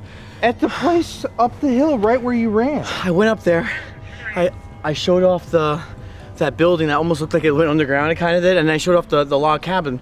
And when I went back down, I didn't see you guys. So I'm like, okay, it must be up ahead. So I went over here, and you guys were just running around. So I was like, shit. So then I come up here. I went all the way down to the end, and then guess what? Not only did I go all the way down to the end, I went to the water on the other side of the island looking for buildings, nothing. All right, well, So those are the only... So I only seen those two, but I think they're down here. I think there's a path that's got to bring us. If not, they have to be right around here somewhere. Dude, I went all the way down. Didn't see any trail on this side at all. So you didn't hear us yelling? Yeah, I did. You didn't hear me? No. I heard you guys, so I was yelling back. Guess I wasn't yelling loud That doesn't enough. make sense though, because we were at the cabin spot for like 30 minutes, right at that one cabin spot? Right at that where you crawled up the hill. That's the guy who built this island. That's his house. That's Whoa. Frank Sheldon's house. Whoa. You went up and we were up there maybe like 2 minutes after you. Literally immediately after Holy you, crap, and so you were maybe when gone, you and went we up- started yelling. So maybe when you went up, I went down. What's the odds of that? I was just like, oh, I'm already ahead of them. I'll just check it out really quick for a second. Dude, you guys were up there. Oh my God. All right, well, at least we're back. We're back. Now we just gotta find some buildings. Yeah. I don't know. I'm gonna keep looking down here. There's gotta be something. I see the boat. If there's any children here, S-Box. Scanning. SM. to anybody who's here with us, I have a couple of questions for whoever's here. Is there somebody here? Can you identify yourself?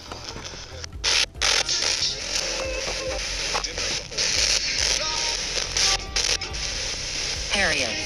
Harriet. Is your name Harriet?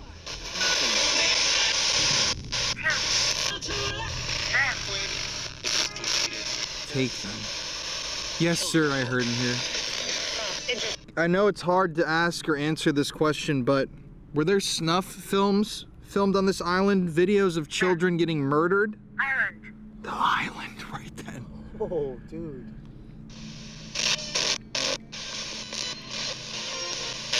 Didn't see anybody. Albert. Can you say yes and just confirm? I know it's hard to answer these questions, but kids were murdered here and filmed.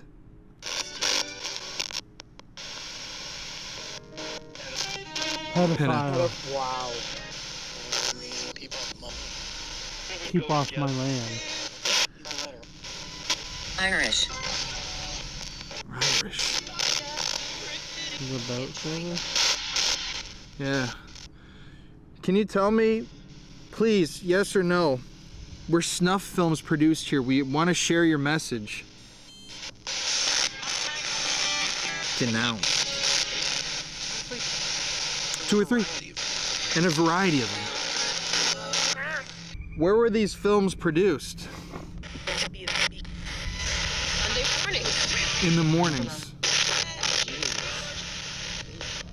Where on the island were they produced? Can you tell us where? Woods. Woods!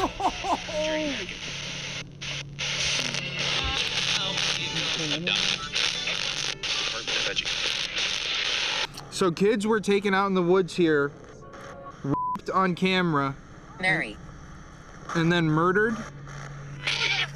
Oh yeah. Isn't Mary a victim's name? No. Christine Marie. Elder. So elderly men raped and killed children here? It hurt. Or businessmen.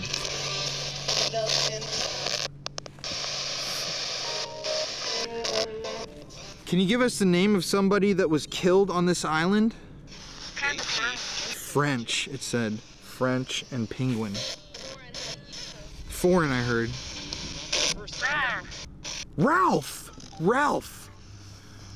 I got the name Ralph of someone who participated in the murders. Or was it someone who was murdered? Ralph was killed here?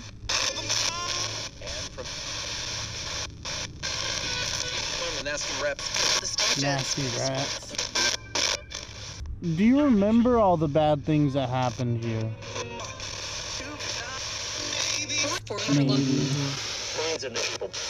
Friends enabled. Who ran this island? Is anybody buried on this island?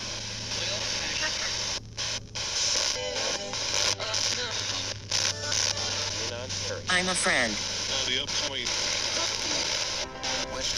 We're your friend too. Like he said, is anyone's body still here? One. Is it a child's body?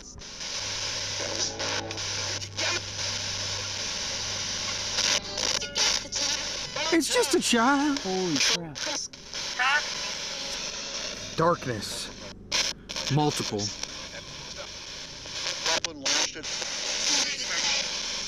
So Ralph is buried here. Who are the others? What are their names?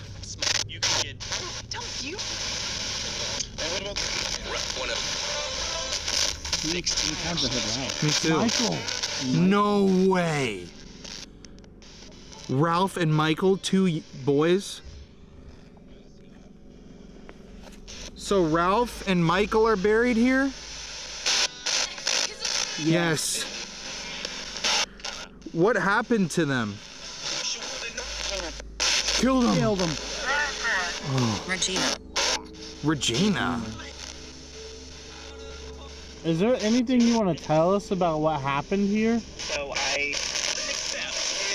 I didn't accept. What's happening? Irish on two different devices, dude. Irish. So there's some fucking Irish connection here. What's the connection to Irish? Was there an Irish guy that abused children here?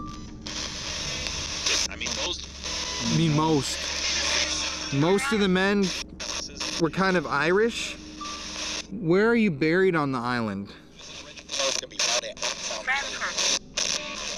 Samples. Can we visit your body? No. As an adult man. Were you assaulted in the cabins? Instagram. Right. France, dude. This device said French and this said France. It's fucking corroborating. Irish and French.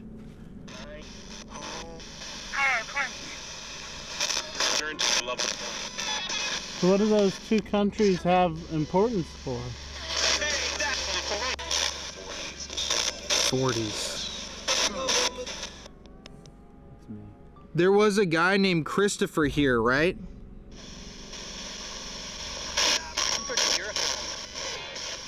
Europe, I heard.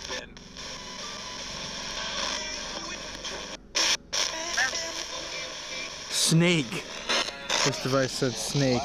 Liver failure.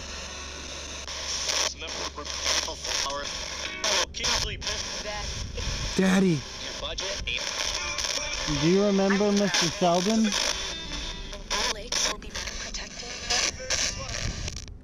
Were some of the men here involved in the Oakland County child killings? Timothy King and all those boys and girls?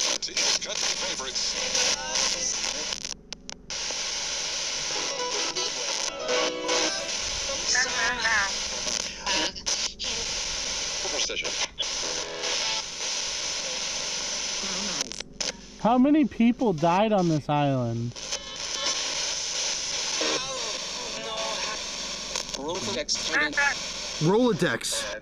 Rolodex taken. I swear to God, I just heard that. My remains. Cover this up. My remains. Are you saying that the government covered up your body and your deaths? They just won't come out here? Evil. Evil. Jay.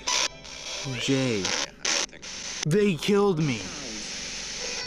Jay, they killed me. Evil. So your name's Jay? Who killed you? Can you give us a single name of a perpetrator, of an evil man that was here?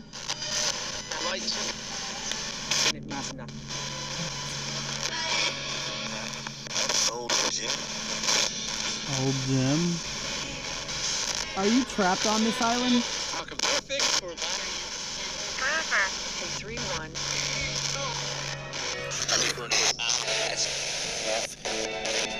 Jeff? David? See no one. Was Mark Stebbins ever here?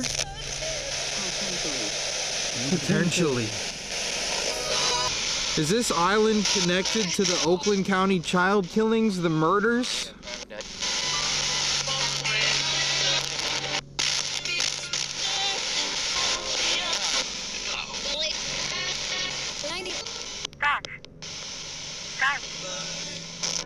Backside.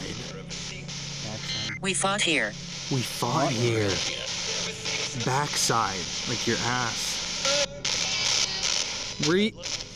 I hate to ask this question, but were you sexually assaulted in your backside?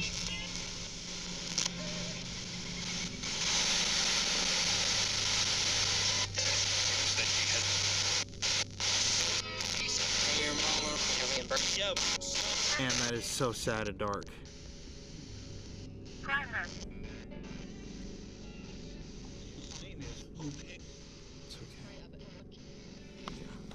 Were there videos of all of these things made?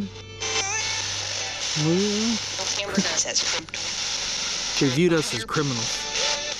Beware. Beware. Mineralogy.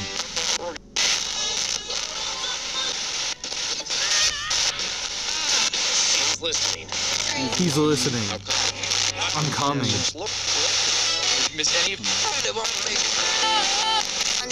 Wouldn't miss any part of our...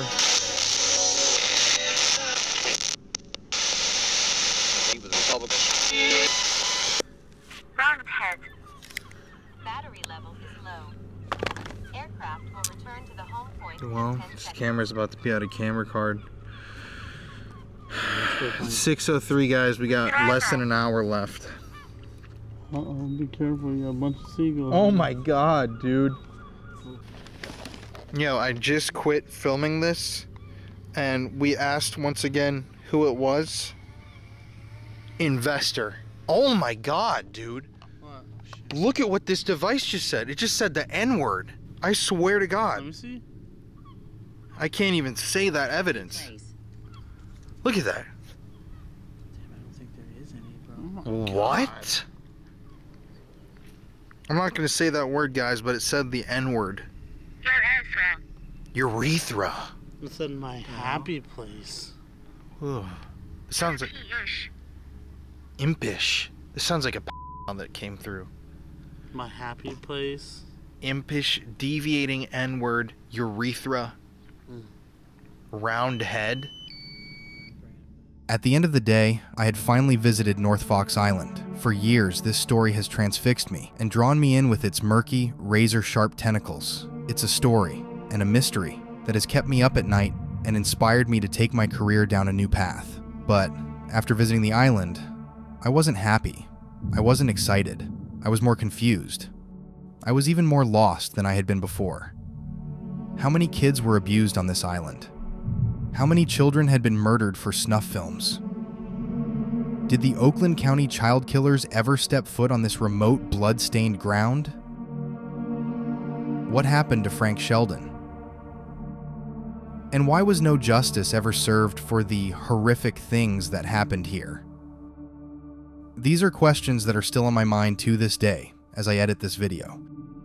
But as the sun began to set, we knew that our time on North Fox Island was up. So we had to pack up and head back to our boat. All right, now the boat guy is just straight down there. Oh, it feels good out here. That wind. After being like so hot. Look at that. Kind of eerie that this is a kid's toy marking the trail, no? This trail into North Fox Island is marked by a children's toy. Just thought I'd point that out. There's also, look at all these shells, guys. Oh, they're all rotted. Look at, the whole beach is dead. Listen to that. That's crazy.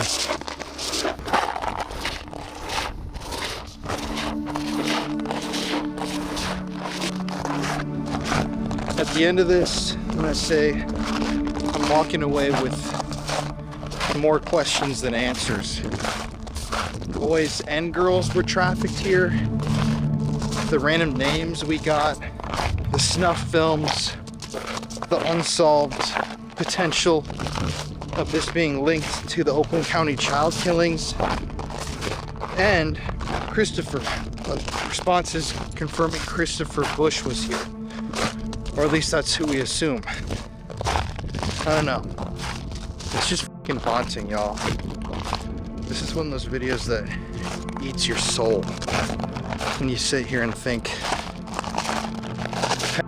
and criminals like that, their ultimate goal is to destroy the innocence of youth and of children. And not only that, but they're turned on by that sick shit.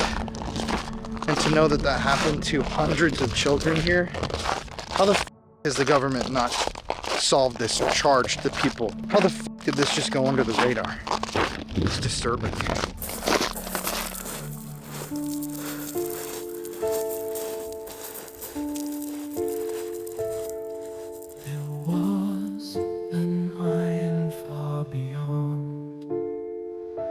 The shore of the lake where rich men did their dirty deeds. The children they did take, they stole my innocence and stole my life away from me. And now that's why the end of life is all that I can see. They bring the poor and young and weak and trap them on the land, then steal from their innocence and hold it in their hand. The men, they got away with it. They fled and disappeared and left the children of the island broken, full of tears. Children cried and screamed and begged, but no one heard their cries. Some selfish men destroyed the kids and stole all of their lives.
Hello.